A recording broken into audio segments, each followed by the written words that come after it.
കുടുംബത്തിൻ്റെ വന്ദനം അറിയിക്കുന്നു.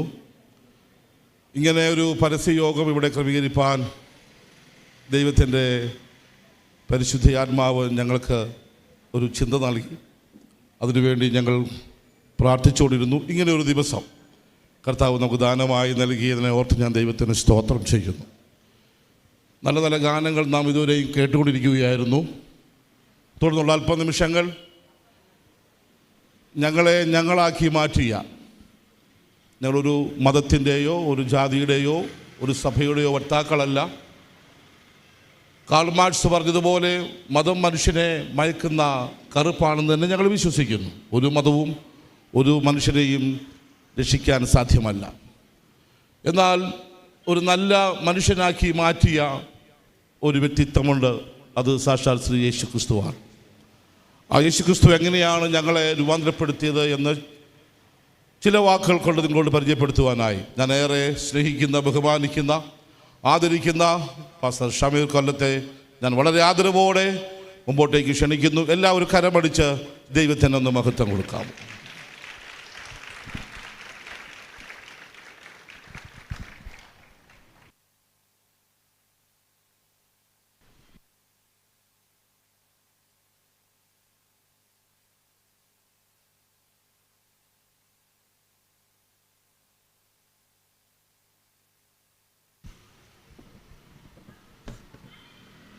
Price Lord. നമ്മുടെ കരങ്ങൾ ഉയർത്തി ദൈവത്തിന് മഹത്വം കൊടുക്കുക. ഹല്ലേലൂയ. ദൈവത്തിൻ്റെ പരിശുദ്ധ നാമത്തിന് മഹത്വമുണ്ടാകട്ടെ. കർത്താവിൽ ബഹുമാന്യരായ ദൈവദാസന്മാർ മനോഹരമായ നിലയിൽ ഒരു ഗാന ശുശ്രൂഷ ഇവിടെ ഒരുക്കിയിരിക്കുന്ന കൊയർ ടീമിലെ പ്രിയപ്പെട്ട സഹോദരങ്ങൾ, ഈ വചന കേൾവിക്കായി പ്രാർത്ഥനയോടെ കടന്നു വന്ന ദൈവമക്കൾ, എല്ലാ പ്രിയപ്പെട്ടവർക്കും ക്രിസ്തുവേശുവിൻ്റെ നിസ്തുല്യ നാമത്തിൽ സ്നേഹ വന്ദനം. ഈ യോഗത്തിൽ എന്നെ ക്ഷണിക്കുമ്പോൾ തന്നെ കർത്താവിൻ്റെ ദാസൻ ഓർപ്പിച്ചു, ഇതൊരു പരസ്യയോഗത്തിൻ്റെ മൂഡിലാണ് നടത്തപ്പെടുന്നത്. അതുകൊണ്ട് തന്നെ വളരെ സന്തോഷത്തോടെയാണ് ഞാൻ ഈ ടൗണിൽ നിൽക്കുന്നത്. പൊതുസമൂഹത്തോട് ഇന്ന് രാത്രിയിൽ യേശു ക്രിസ്തുവിനെക്കുറിച്ച് സംസാരിക്കുന്നതിൽ ഞാൻ അഭിമാനിക്കുന്നു. ഇവിടെ പരിചയപ്പെടുത്തിയപ്പോൾ പാസ്റ്റർ ഷമീർ കൊല്ലം എന്ന് പറഞ്ഞപ്പോൾ ചിലരൊക്കെ ചിന്തിച്ച് കാണും, പാരമ്പര്യം കൊണ്ട് ഒരു ക്രിസ്ത്യാനിയാകാൻ ഒരു സാധ്യതയുമില്ലാത്ത പേരാണ് ഷമീർ അബ്ദുൽ സലാം.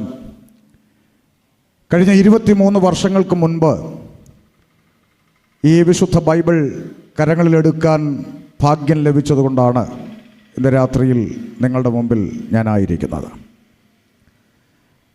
എന്തുകൊണ്ടാണ് ആളുകൾ യേശു ക്രിസ്തുവിൻ്റെ പിന്നാലെ പോകുന്നത്?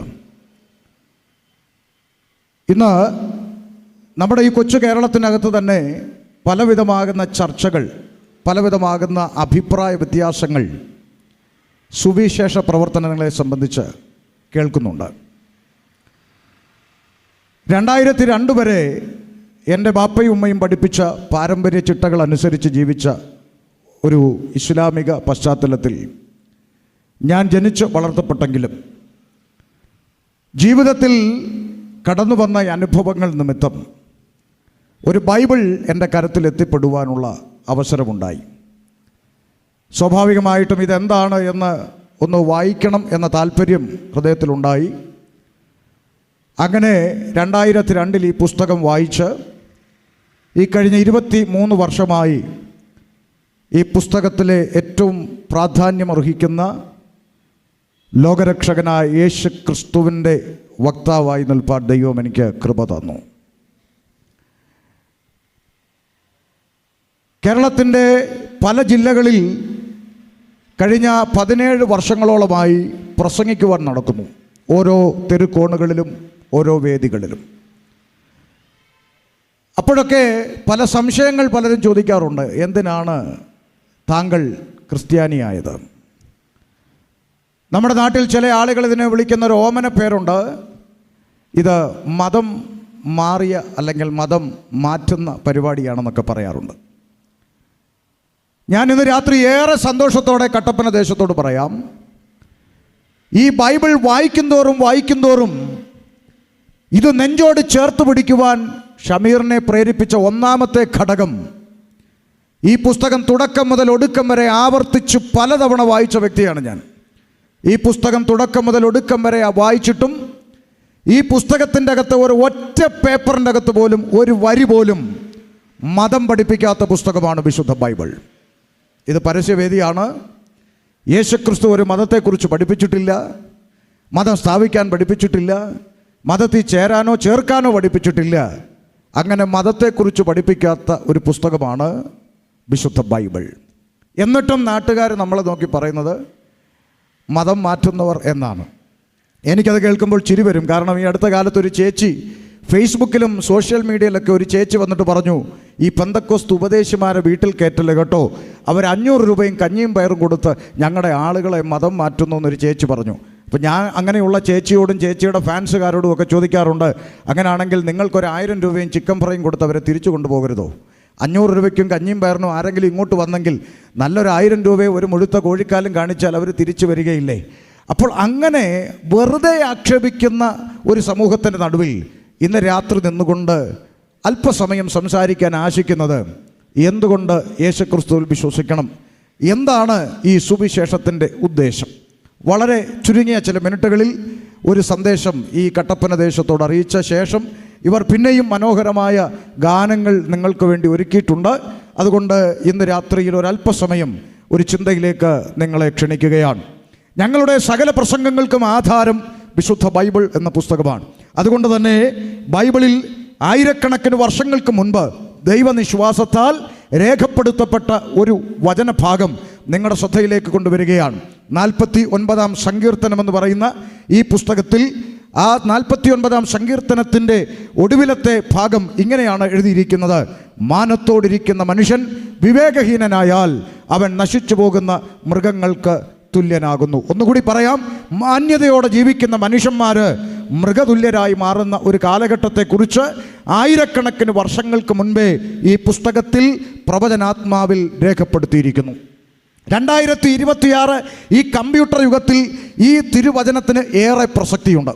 എന്താണ് പ്രത്യേകത എന്ന് ചോദിച്ചാൽ, നമുക്കറിയാം നമ്മുടെ കേരളം ഇന്ത്യയിലെ ഏത് സംസ്ഥാനത്തെ അപേക്ഷിച്ച് ഒത്തിരി നേട്ടങ്ങൾ സ്വന്തമായി പറയാൻ പ്രാഗൽഭ്യമുള്ള ഒരു സംസ്ഥാനമാണ് നമ്മുടെ കേരളം. ഇന്ത്യയിലെ ഇതര സംസ്ഥാനങ്ങളെ അപേക്ഷിച്ച് ഏറ്റവും മികച്ച ഭരണകൂടമുള്ള ഒരു സംസ്ഥാനമാണ് കേരളം. അതിപ്പോൾ കമ്മ്യൂണിസ്റ്റ് ഭരിച്ചത് കൊണ്ടൊന്നുമല്ല, മറ്റ് ഇതര സംസ്ഥാനങ്ങളിലെ ഭരണകൂടങ്ങളുമായി തട്ടിച്ചു നോക്കുമ്പോൾ തമ്മിൽ ഭേദം തൊമ്മൻ എന്ന് പറയാൻ കഴിയുന്ന ഒരു ഭരണമാണ് ഇന്ന് കേരളത്തിലുള്ളത്. അതുപോലെ തന്നെ കേരളം മറ്റ് സംസ്ഥാനങ്ങളെ അപേക്ഷിച്ച് മികച്ച പോലീസ് സംവിധാനമുള്ള ഒരു സംസ്ഥാനമാണ്. കഴിവുറ്റ മികവുറ്റ പോലീസ് സംവിധാനമുള്ള സംസ്ഥാനമാണ് കേരളം. അതുപോലെ തന്നെ അന്ധവിശ്വാസങ്ങളെയും അനാചാരങ്ങളെയും ഒരു പരിധിവരെ പുറത്താക്കിക്കൊണ്ട് സാക്ഷരതയുള്ള 100% സാക്ഷരത കൈവരിച്ചു എന്ന് അഭിമാനത്തോടെ പറയാൻ കഴിയുന്ന ഇന്ത്യയിലെ ഏക സംസ്ഥാനവും നമ്മുടെ ഈ കൊച്ചു കേരളം തന്നെയാണ്. അങ്ങനെ ഒത്തിരി പ്രത്യേകതകൾ പോരാത്തതിന് പ്രകൃതി രമണീയമായ നമ്മുടെ ഈ കൊച്ചു കേരളത്തിൽ വയനാടിൻ്റെയും മൂന്നാറിൻ്റെയും ഇടുക്കിയുടെയുമൊക്കെ പ്രകൃതി സൗന്ദര്യം കാലാകാലങ്ങളിൽ വൈദേശികരായിരിക്കുന്ന ആളുകളെ നമ്മുടെ നാട്ടിലേക്ക് ആകർഷിച്ചു വരുത്തുന്ന പ്രകൃതി സൗന്ദര്യം നമ്മുടെ നാടിനുണ്ട്. കാലങ്ങളായി നമ്മുടെ നാട്ടിലേക്ക് കടന്നു വരുന്ന വൈദേശികരായിരിക്കുന്ന ആളുകൾ നമ്മുടെ നാടിൻ്റെ നെടുകയും കുറുകയും സഞ്ചരിച്ച് അനന്തരം അവർ കടന്നുപോയി നമ്മുടെ ഈ കൊച്ചു നാടിനെ നോക്കി അവർ വിളിച്ച ഓമന പേരുണ്ട് Kerala. It's a God's own country, ദൈവത്തിൻ്റെ സ്വന്തം നാട് എന്ന അപരനാമത്തിന് അർഹമായ ഈ മനോഹരമായ കൊച്ചു കേരളത്തിൽ ഒരു മലയാളിയായി ജനിക്കുവാനും ജീവിക്കുവാനും കഴിയുന്നു എന്നത് നമ്മെ സംബന്ധിച്ച് അഭിമാനിക്കാൻ വകയുള്ള സംഗതി തന്നെയാണ് എന്ന കാര്യത്തിൽ തർക്കമില്ല. എന്നാൽ കാര്യം ഇതൊക്കെയാണെങ്കിലും നാം ഇപ്പോൾ എത്തി നിൽക്കുന്നത് 2026 കമ്പ്യൂട്ടർ യുഗത്തിലാണ്. ഈ ഡിജിറ്റൽ യുഗത്തിൽ ഓരോ പ്രഭാതത്തിലും നമ്മുടെ സിറ്റൗട്ടിൽ പറന്നു വീഴുന്ന പത്രമാധ്യമങ്ങളിലെ വാർത്തകളെടുത്ത് പരിശോധിച്ചാൽ ഈ കേരളം ദൈവത്തിൻ്റെ സ്വന്തം നാട് തന്നെയാണോ എന്ന ചോദ്യത്തിന് മലയാളികൾ മൗനം പാലിക്കേണ്ടി വരും എന്നുള്ളതാണ് യാഥാർത്ഥ്യം. എന്തുകൊണ്ടാണ്? ഓരോ ദിവസങ്ങളിലും നമ്മുടെ സിറ്റൗട്ടിൽ പറന്നു വീഴുന്ന പത്രമാധ്യമങ്ങളിലെ വാർത്തകൾ അക്രമത്തിൻ്റെയും പീഡനത്തിൻ്റെയും സ്ഫോടനത്തിൻ്റെയും പിടിച്ചുപറിയുടെയും ബലാത്സംഗത്തിൻ്റെയും കുലപാതകത്തിൻ്റെയും ഒക്കെ വാർത്തകളില്ലാത്ത ഒരൊറ്റ പത്രം പോലും ഇന്ന് സാക്ഷര കേരളത്തിൽ കാണാനേ ഇല്ല. പോരാത്തതിന് പണ്ട് കാലങ്ങളിൽ നമ്മുടെ വീട്ടിൽ TV എന്ന് പറയുന്ന ഉപകരണം വാങ്ങിയാൽ, ഇവിടെ പ്രായമുള്ളവർക്ക് മനസ്സിലാകും, പണ്ട് വീട്ടിൽ TV വാങ്ങിയാൽ മാതാപിതാക്കൾ പറഞ്ഞൊരു ഡയലോഗുണ്ട്, എടാ വീട്ടിൽ TV മേടിച്ചിട്ടുണ്ട്, പക്ഷേ വാർത്തയല്ലാതെ ഒറ്റ പരിപാടി ഇവിടെ ഇട്ടേക്കരുത് എന്ന് പറഞ്ഞൊരു കാലം പണ്ടുണ്ടായിരുന്നു. ആ കാലമൊക്കെ പോയി. ഇന്ന് വീട്ടിൽ TV വാങ്ങിയാൽ മാതാപിതാക്കൾ പറയേണ്ടി വരുന്നത്, വേണമെങ്കിൽ 2 സീരിയലോ 4 സിനിമയോ കണ്ടോ, പക്ഷേ വാർത്ത ഇട്ടേക്കരുത് എന്ന് പറയേണ്ട ഗതികേട് ഇന്ന് സാക്ഷര കേരളത്തിനുണ്ട്. എന്താ കാര്യം? ഓരോ ദിവസവും ഈ കൊച്ചു കേരളത്തിലെ ഓരോ പൗരനും ഒരു ദിവസം തള്ളി നീക്കുവാൻ 100 കണക്കിന് പ്രതിസന്ധികൾ അനുഭവിക്കുന്ന ഒരു നാടാണ് ഇന്ന് നമ്മുടെ കേരളം. തർക്കമില്ലല്ലോ. ഒരു ദിവസം ഒന്ന് കഴിഞ്ഞു പോകാൻ 100 കണക്കിന് പ്രതിസന്ധികൾ ഒരു പൗരൻ നേരിടേണ്ടി വരുന്ന നാടാണ് ഇന്ന് കേരളം. എന്നാൽ ഈ പൗരൻ അനുഭവിക്കുന്ന പ്രതിസന്ധികൾ, ഈ പൗരന്മാർ അനുഭവിക്കുന്ന പ്രയാസങ്ങൾ ഭരിക്കുന്ന ഗവൺമെൻറ്റിൻ്റെ ശ്രദ്ധയിലേക്ക് കൊണ്ടുവരുവാൻ കടപ്പെട്ടവരെയാണ് നമ്മൾ മാധ്യമങ്ങളെന്ന് വിളിക്കുന്നത്. അതാണ് മാധ്യമധർമ്മം എന്ന് പറയുന്നത്.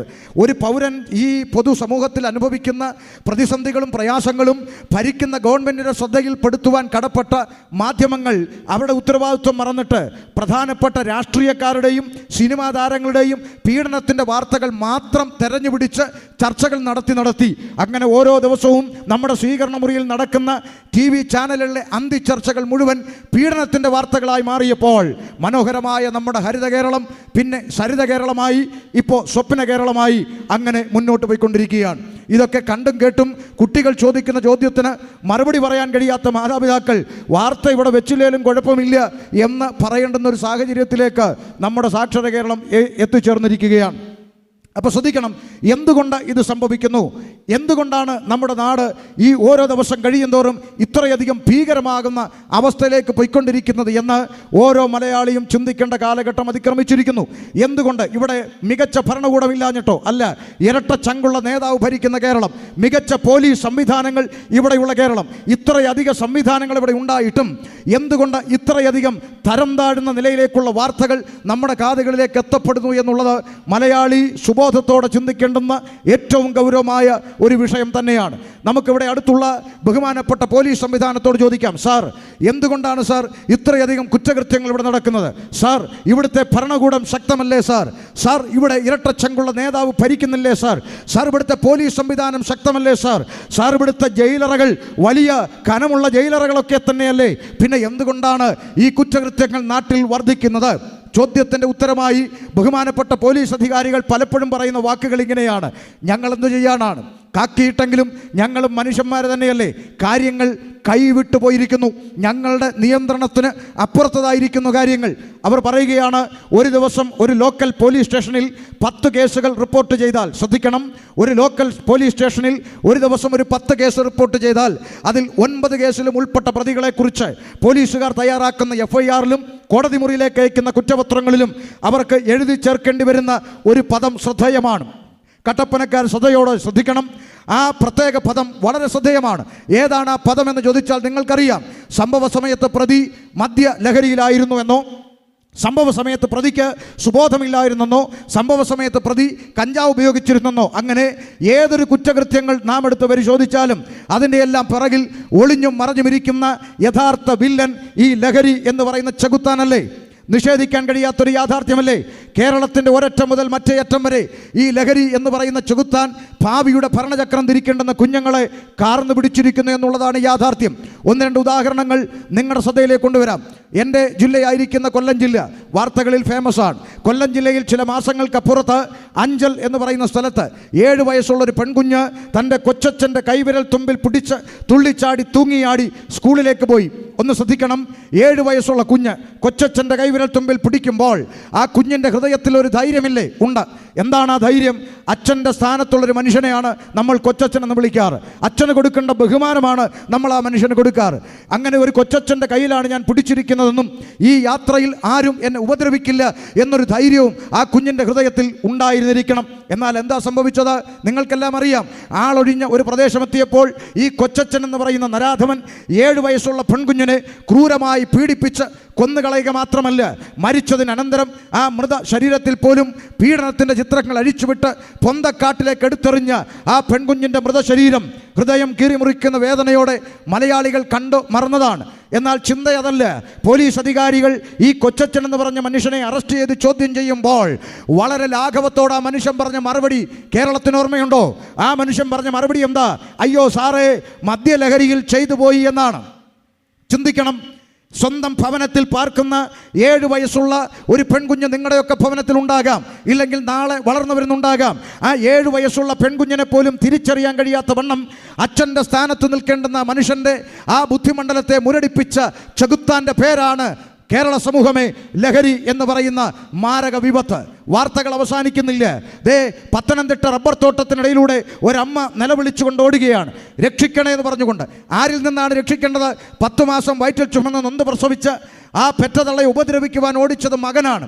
മോനെ, ഞാൻ നിൻ്റെ അമ്മയാടാ എന്ന് അലറിക്കരഞ്ഞുകൊണ്ട് ഓടുന്ന അമ്മയെ ഉപദ്രവിക്കുവാൻ ശ്രമിച്ച മകനെ കോടതി മുറിയുടെ വിചാരണ വേളയിൽ നീ ഒരു മനുഷ്യനാണോടാ എന്ന് അഡ്വക്കേറ്റിൻ്റെ ചോദ്യത്തിൻ്റെ മുമ്പിൽ അലറിക്കരഞ്ഞുകൊണ്ട് അവനും പറഞ്ഞ മറുപടി ഒന്നേ ഉള്ളൂ, സാർ. അയ്യോ സാറേ, മദ്യലഹരിയിൽ ചെയ്തു പോയി, എനിക്ക് സുബോധമില്ലായിരുന്നു എന്ന്. 10 മാസം വയറ്റിൽ ചുമന്ന പെറ്റതള്ളയെ തിരിച്ചറിയാൻ കഴിയാത്ത വണ്ണം ഒരു ചെറുപ്പക്കാരൻ്റെ ബുദ്ധിമണ്ഡലത്തെ മുരടിപ്പിച്ച ചെകുത്താൻ്റെ പേരാണ് മദ്യം അഥവാ ലഹരി. വാർത്തകൾ അവസാനിക്കുന്നില്ല. ശ്രദ്ധിച്ചോ, 8ാം ക്ലാസ്സിൽ പഠിക്കുന്ന ഒരു പെൺകുഞ്ഞ് ട്യൂഷൻ കഴിഞ്ഞ് വീട്ടിലേക്ക് മടങ്ങി വരുമ്പോൾ അതാ കുടിച്ച് ജംഗ്ഷനിൽ ലെക്ക് കെട്ട് ആടി നിൽക്കുന്ന അപ്പനെ കണ്ടു. കൈക്ക് പിടിച്ച് അവൾ പറയുകയാണ്, അച്ഛാ വീട്ടിൽ പോകാം അച്ഛാ, വാ അച്ഛാ വീട്ടിൽ പോകാം അച്ഛാ എന്ന് പറഞ്ഞ് കൈക്ക് പിടിച്ച് വലിക്കുമ്പോൾ 8ാം ക്ലാസ്സിൽ പഠിക്കുന്ന സ്വന്തം പെൺകുഞ്ഞിനെ തിരിച്ചറിയാൻ കഴിയാത്ത ബോധമണ്ഡലത്തിൽ നിൽക്കുന്ന അപ്പൻ അവളുടെ ഉടുപ്പ് പിടിച്ച് വലിച്ചു കയറാൻ ശ്രമിക്കുകയാണ്. ജംഗ്ഷനിൽ കുതറി ഓടിയ പെൺകുഞ്ഞ് കരഞ്ഞുകൊണ്ട് വീട്ടിൽ ചെന്ന് കയറുമ്പോൾ +2 പഠിക്കുന്ന ചെറുപ്പക്കാരൻ ചോദിച്ചു, എന്താ മോളെ, എന്താടി കരയുന്നത്? അവൾ പറഞ്ഞു, അച്ഛൻ എന്നോട് ഇങ്ങനെ ചെയ്തു. അവൻ ഓടി അടുക്കളയിലിരുന്ന കറിക്കത്തി എടുത്തുകൊണ്ട് കവലയിലേക്ക് പാഞ്ഞു. കുടിച്ച് ലെക്ക് കെട്ട് ജംഗ്ഷനിൽ ആടി നിൽക്കുന്ന അപ്പനെ ഒറ്റ ചവിട്ടിന് ഓടയിലിട്ടുകൊണ്ട് ആ കറിക്കത്തി അപ്പൻ്റെ നെഞ്ചിലേക്ക് അവൻ കുത്തിയിറക്കി. പോലീസ് അധികാരികൾ വിവരമറിഞ്ഞ് +2 പഠിക്കുന്ന ചെറുപ്പക്കാരനെ അറസ്റ്റ് ചെയ്ത് കൊണ്ടുപോയ വാർത്ത വീട്ടിലിരിക്കുന്ന അമ്മയും അനിയത്തിയും അറിഞ്ഞപ്പോൾ അടുക്കളയുടെ മൂലയിൽ കന്നാസിലിരുന്ന മണ്ണെണ്ണ എടുത്ത് ശരീരത്തിലൂടെ ഒഴിച്ച് ആ അമ്മയും അനിയത്തിയും ആത്മഹത്യ ചെയ്തു. ദൈവത്തിൻ്റെ സ്വന്തം നാട്ടിൽ കട്ടപ്പന കേൾക്കുന്നുണ്ടോ? മനോഹരമായ പൂ പോലെ വിരിഞ്ഞു നിന്ന ഒരു കുടുംബത്തെ 10 മിനിറ്റ് കൊണ്ട് പൂപ്പരപ്പിൽ നിന്ന് തുടച്ചു നീക്കിയ ചെകുത്താനാണ് ഇന്ന് കേരളക്കരയെ ഭരിക്കുന്ന ലഹരി എന്ന് പറയുന്ന വിപത്ത്.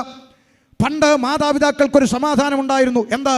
രാവിലെ 10 മുതൽ വൈകിട്ട് 4 വരെ എൻ്റെ കുഞ്ഞ് സുരക്ഷിതനാണ് എന്ന ധൈര്യം കേരളത്തിലെ മാതാപിതാക്കൾക്കുണ്ടായിരുന്നു. എന്താ കാര്യം? 10 മണി തൊട്ട് 4 മണി വരെ എൻ്റെ കുഞ്ഞ് സ്കൂളിലാണ്, അതുകൊണ്ട് അവൻ സുരക്ഷിതനാണെന്ന ധൈര്യം മാതാപിതാക്കൾക്കുണ്ടായിരുന്നു.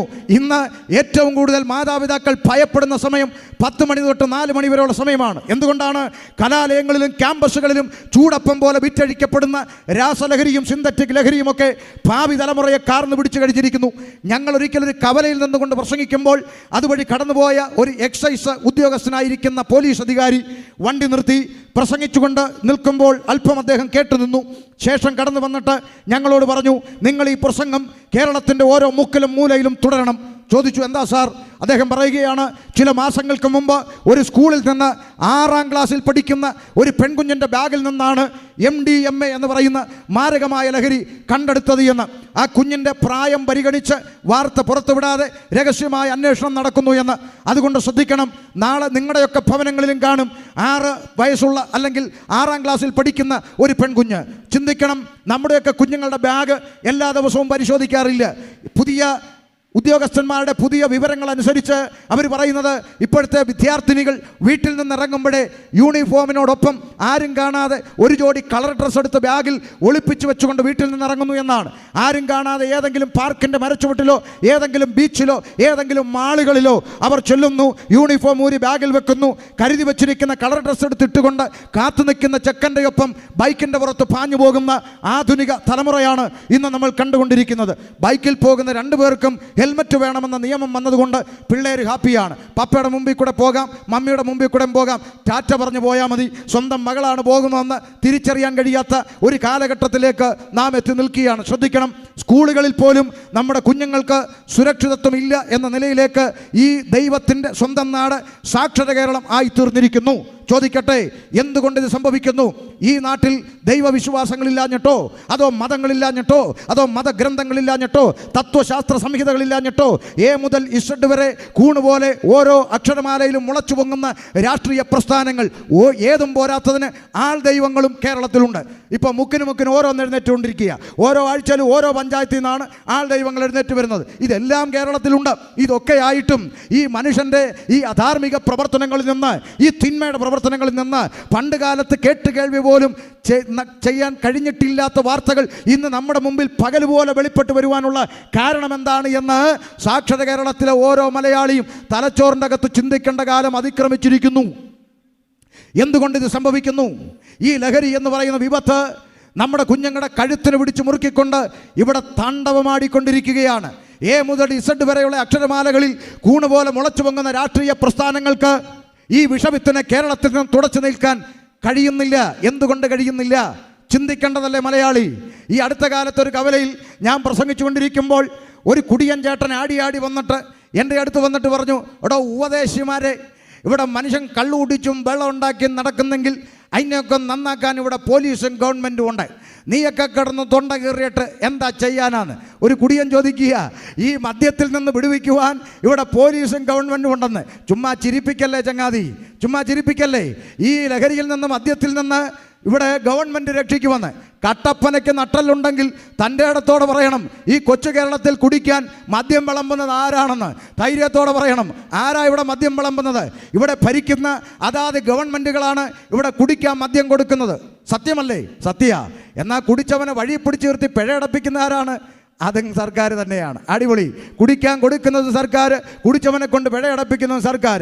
നാടകമേ ഉലകം. ഇതൊന്നും തിരിച്ചറിയാത്ത കോമാളികളായി പൊതുജനം കഴുതയായി ജീവിക്കാൻ തുടങ്ങിയിട്ട് കാലം എത്രയായി? എന്നെ കേൾക്കുന്ന കട്ടപ്പനയിലെ ഇവിടുത്തെ തൊഴിലാളി വർഗ്ഗങ്ങളായിരിക്കുന്ന സഹോദരന്മാർ ഒരു നിമിഷം ശ്രദ്ധിക്കണം. ഒരു സാധാരണ കൂലിപ്പണിക്കാരൻ്റെ ഒരു ദിവസത്തെ ജീവിതം എന്താണെന്ന് നിങ്ങൾ ഇന്ന് വരെ ചിന്തിച്ചിട്ടുണ്ടോ? ഒരു നിമിഷം ഒന്ന് ശ്രദ്ധിച്ചേ. ഒരു സാധാരണ കൂലിപ്പണിക്കാരൻ രാവിലെ മുതൽ വൈകുന്നേരം വരെ അധ്വാനിക്കുന്നു. വൈകിട്ട് 1200 രൂപ ശമ്പളം വാങ്ങി പോക്കറ്റിൽ തിരികുന്നു. കയ്യും കാലും മുഖവും കഴുകുന്നു. ഒറ്റ ഓട്ടമാണ്. എവിടെ? ബിവറേജിൻ്റെ തിണ്ണയിലേക്ക്. തലേ തോർത്ത് വിട്ടുകൊണ്ട് പമ്മി നിൽക്കുകയാണ് കുപ്പിയെടുക്കാൻ. തൊട്ടുപുറകിൽ ഹെൽമെറ്റ് വെച്ചോണ്ട് മോൻ നിപ്പുണ്ട്. അത് പുള്ളി അറിയുന്നില്ല. അപ്പൻ തോർത്തിട്ടുണ്ട്, മോ ഹെൽമെറ്റ് വെച്ചോണ്ട്. രണ്ടുപേരും ഒറ്റ ക്യൂവിൽ നിൽക്കുന്നതാണ് പുതിയ കാഴ്ച.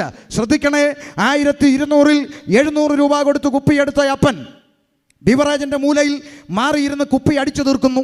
അപ്പൻ ഫിറ്റാകുന്നു, കുപ്പി കാലിയാകുന്നു, മിച്ചം 500 ആകുന്നു. കണക്ക് ശരിയാണോ എന്ന് ശ്രദ്ധിച്ചോണം. മിച്ചം 500. കാലിക്കുപ്പിയും കൊണ്ട് അപ്പൻ ആടി അടുത്തുള്ള ആക്രിക്കടയിൽ വരുന്നു. കാലിക്കുപ്പി അവിടെ കൊടുത്തു. കുപ്പിക്ക് കിട്ടി 3 രൂപ. അരിക്ക് 1 രൂപയല്ലേ ഉള്ളൂ. വികസനമാണല്ലോ. ഏത് വികസനം? അപ്പം 3 കിലോ അരി വീട്ടിലെത്തും. പെണ്ണും പിള്ളയ്ക്ക് പരാതിയില്ല. ഒന്ന് ശ്രദ്ധിക്കണേ, 3 കിലോ അരിയും കൊണ്ട് ഇവൻ ആടി കൈനറ്റിക്കൊണ്ടായെടുത്ത് വീട്ടിലേക്ക് പോകുമ്പോൾ ദാ വരുന്നു അടുത്ത ഇരുട്ടടി. ഏത്? ആ വളവ് തിരിഞ്ഞപ്പോൾ ഒളിച്ചിരുന്ന് ഇരപിടിക്കുന്ന ജീവി പിടിച്ചു. ഊതടാന്ന് പറഞ്ഞ് ഊതി ബാക്കി 500 ഉള്ളത് അവനും കൊണ്ടുപോയി. ഇതല്ലേ ഇവിടെ സംഭവിച്ചുകൊണ്ടിരിക്കുന്നത്? വിൽക്കുന്നിടത്ത് പോലീസ് കാവല്, വിറ്റ് കഴിഞ്ഞാൽ അടുത്ത വളവിൽ. അതല്ലേ ഇവിടെ സംഭവിച്ചുകൊണ്ടിരിക്കുന്നത്?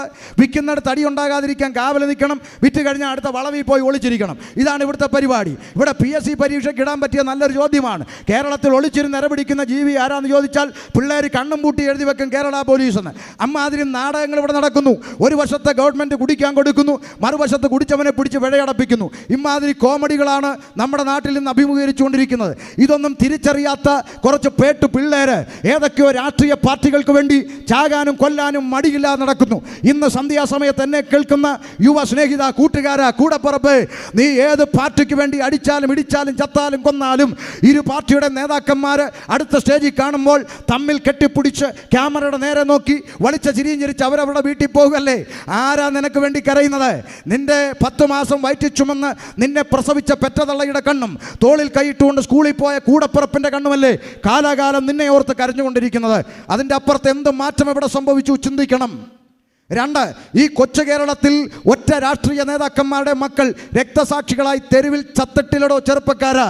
രാഷ്ട്രീയ നേതാക്കന്മാരുടെ മക്കൾ America, USA, America, Australia, Canada, UK ഒക്കെ പോയി പഠിച്ച് നല്ല വീട് മേടിച്ച്, നല്ല ജോലി മേടിച്ച്, നല്ല കാറ് മേടിച്ച് അവർ നന്നായി ജീവിക്കുന്നു. നേതാക്കന്മാർ ഇടയ്ക്കിടയ്ക്ക് മക്കളെ കാണാൻ ഫ്ലൈറ്റ് കയറുന്നു, മക്കളുമായി ഒന്നിച്ചിരുന്ന് ചിക്കനും മട്ടണും കടിച്ചു പറിക്കുന്ന വീഡിയോ പിടിച്ച് ഫേസ്ബുക്കിൽ, യൂട്യൂബിൽ ഇടുമ്പോൾ ഇങ്ങകലെ കട്ടപ്പനയിലെ കൊച്ചു ഗ്രാമത്തിൽ പെറ്റതള്ളയ്ക്ക് കഞ്ഞി കൊടുക്കാത്തവൻ ലൈക്കും കമൻറ്റ് പഠിച്ച് റോഡിൽ കിടന്ന് ചാകുന്നു. ഇതാണ് ഇവിടെ നമ്മൾ കണ്ടുകൊണ്ടിരിക്കുന്ന രാഷ്ട്രീയം എന്ന് പറയുന്നത്. അതുകൊണ്ട് ചിന്തിക്കണം സ്നേഹിത. ചില ആളുകൾ ചിന്തിക്കും, അയ്യോ ഇത് കമ്മ്യൂണിസ്റ്റ് ഭരിച്ചത് കൊണ്ടാണ് ഇങ്ങനെയെന്നൊക്കെയാണ് തോന്നുന്നത്. അങ്ങനൊന്നും ആരും ചിന്തിക്കണ്ട. കമ്മ്യൂണിസ്റ്റ് ഭരിച്ചാലും നാളെ കോൺഗ്രസ് ഭരിച്ചാലും ഇനി എങ്ങാനും താമര വിരിഞ്ഞാലും ഇതിനെയൊക്കെ തൂത്തുകളയാ ചൂല് വന്നാലും നമ്മുടെയൊക്കെ ഗതി ഇത് തന്നെയാണ്. ഇതിൻ്റെ അപ്പുറത്തൊരു ചുക്കും ഇവിടെ സംഭവിക്കത്തില്ല. കാരണം ലോട്ടറിയും മദ്യവും ഒക്കെ നിരോധിച്ചിട്ട് ഭരിക്കാൻ ത്രാണിയില്ലാത്ത ഭരണകൂടങ്ങളാണ് മാറി മാറി നമ്മെ ഭരിച്ചുകൊണ്ടിരിക്കുന്നത്. അതുകൊണ്ട് കേരളത്തിലെ യുവജനങ്ങൾ പിന്നെയും കുടിച്ചുകൊണ്ടേയിരിക്കും, കുടിയന്മാരവിടെ പെരുകിക്കൊണ്ടേയിരിക്കും. പോരാത്തതിന് അടുത്ത കാലത്ത് വായിച്ചൊരു വാർത്ത, കേരളത്തിൽ ഗവൺമെന്റിന്റെ ആഭിമുഖ്യത്തിൽ ഗ്രാമാന്തരങ്ങളിൽ കള്ള വിതരണം ചെയ്യും എന്നാണ് പറഞ്ഞത്. ക്ഷമിക്കണം, കള്ളെന്ന് പറയാൻ പാടില്ല, പോലീസ് പിടിക്കും. പോഷകാഹാരം എന്ന് പറയണമെന്നാണ് മന്ത്രി പറഞ്ഞത്. അതുകൊണ്ട് തിരുത്തുന്നു, പോഷകാഹാരം. എൻ്റെ ചിന്തയിൽ പറഞ്ഞാൽ അംഗൻവാടി പഠിക്കുന്ന കുട്ടികൾക്കും കൊടുക്കണം സാർ, ഉപ്പുമാവിൻ്റെ ഒപ്പം ഒരു കുപ്പി പോഷകാഹാരം. വെട്ടിത്തുടങ്ങട്ടെ. 10ാം ക്ലാസ്സിലും 11ലും ഒക്കെ വെട്ടിത്തുടങ്ങിയതൊക്കെ ഔട്ട് ഓഫ് ഫാഷനായി. ഇനി അംഗൻവാടി തൊട്ട് വെട്ടിത്തുടങ്ങട്ടെ. കണ്ടോ? അപ്പോൾ മാറി മാറി ഭരിക്കുന്ന ഭരണകൂട കോമരങ്ങൾക്കൊന്നും മനുഷ്യനെ ഇത്തരം തിന്മകളിൽ നിന്ന്, ഇത്തരം വിപത്തുകളിൽ നിന്ന് ഒരു തരത്തിലും വിടുവിക്കാൻ ഭരണകൂടങ്ങൾക്ക്, ഗവൺമെൻറ്റുകൾക്ക് സാധിക്കില്ല, സാധിക്കത്തുമില്ല. രണ്ടാമത്തെ ചോദ്യം പോലീസ് അധികാരികളോട് ചോദിക്കാം, സാർ നിങ്ങൾക്ക് ഇത്തരത്തിൽ തിന്മകളിൽപ്പെട്ട ആളുകളെ രക്ഷിക്കാൻ കഴിയുന്ന ഒരു സംവിധാനം നടപ്പിലാക്കുവാൻ നിങ്ങൾക്ക് കഴിയുമോ? പോലീസുകാരെടുത്ത് ചോദിക്കാം. നോക്ക്, അവർ പറയും ഇവിടെ കൂറ്റൻ ഇരുമ്പഴികളുണ്ട്, നല്ല ജയിലറകളുണ്ട്, നമുക്ക് പിടിച്ചവരെ ജയിലിൽ അയക്കാം. പോക്കറ്റടിക്കാരനായി ജയിലിലേക്ക് അയക്കപ്പെടുന്ന ഒരുത്തൻ സകല അടവും പഠിച്ച് തികഞ്ഞ കള്ളനായി പുറത്തു വരുന്ന സിസ്റ്റമാണ് ഇവിടെ നിലനിൽക്കുന്നത്. എന്ത് മാറ്റമാണ് അവനിൽ സംഭവിക്കുന്നത്?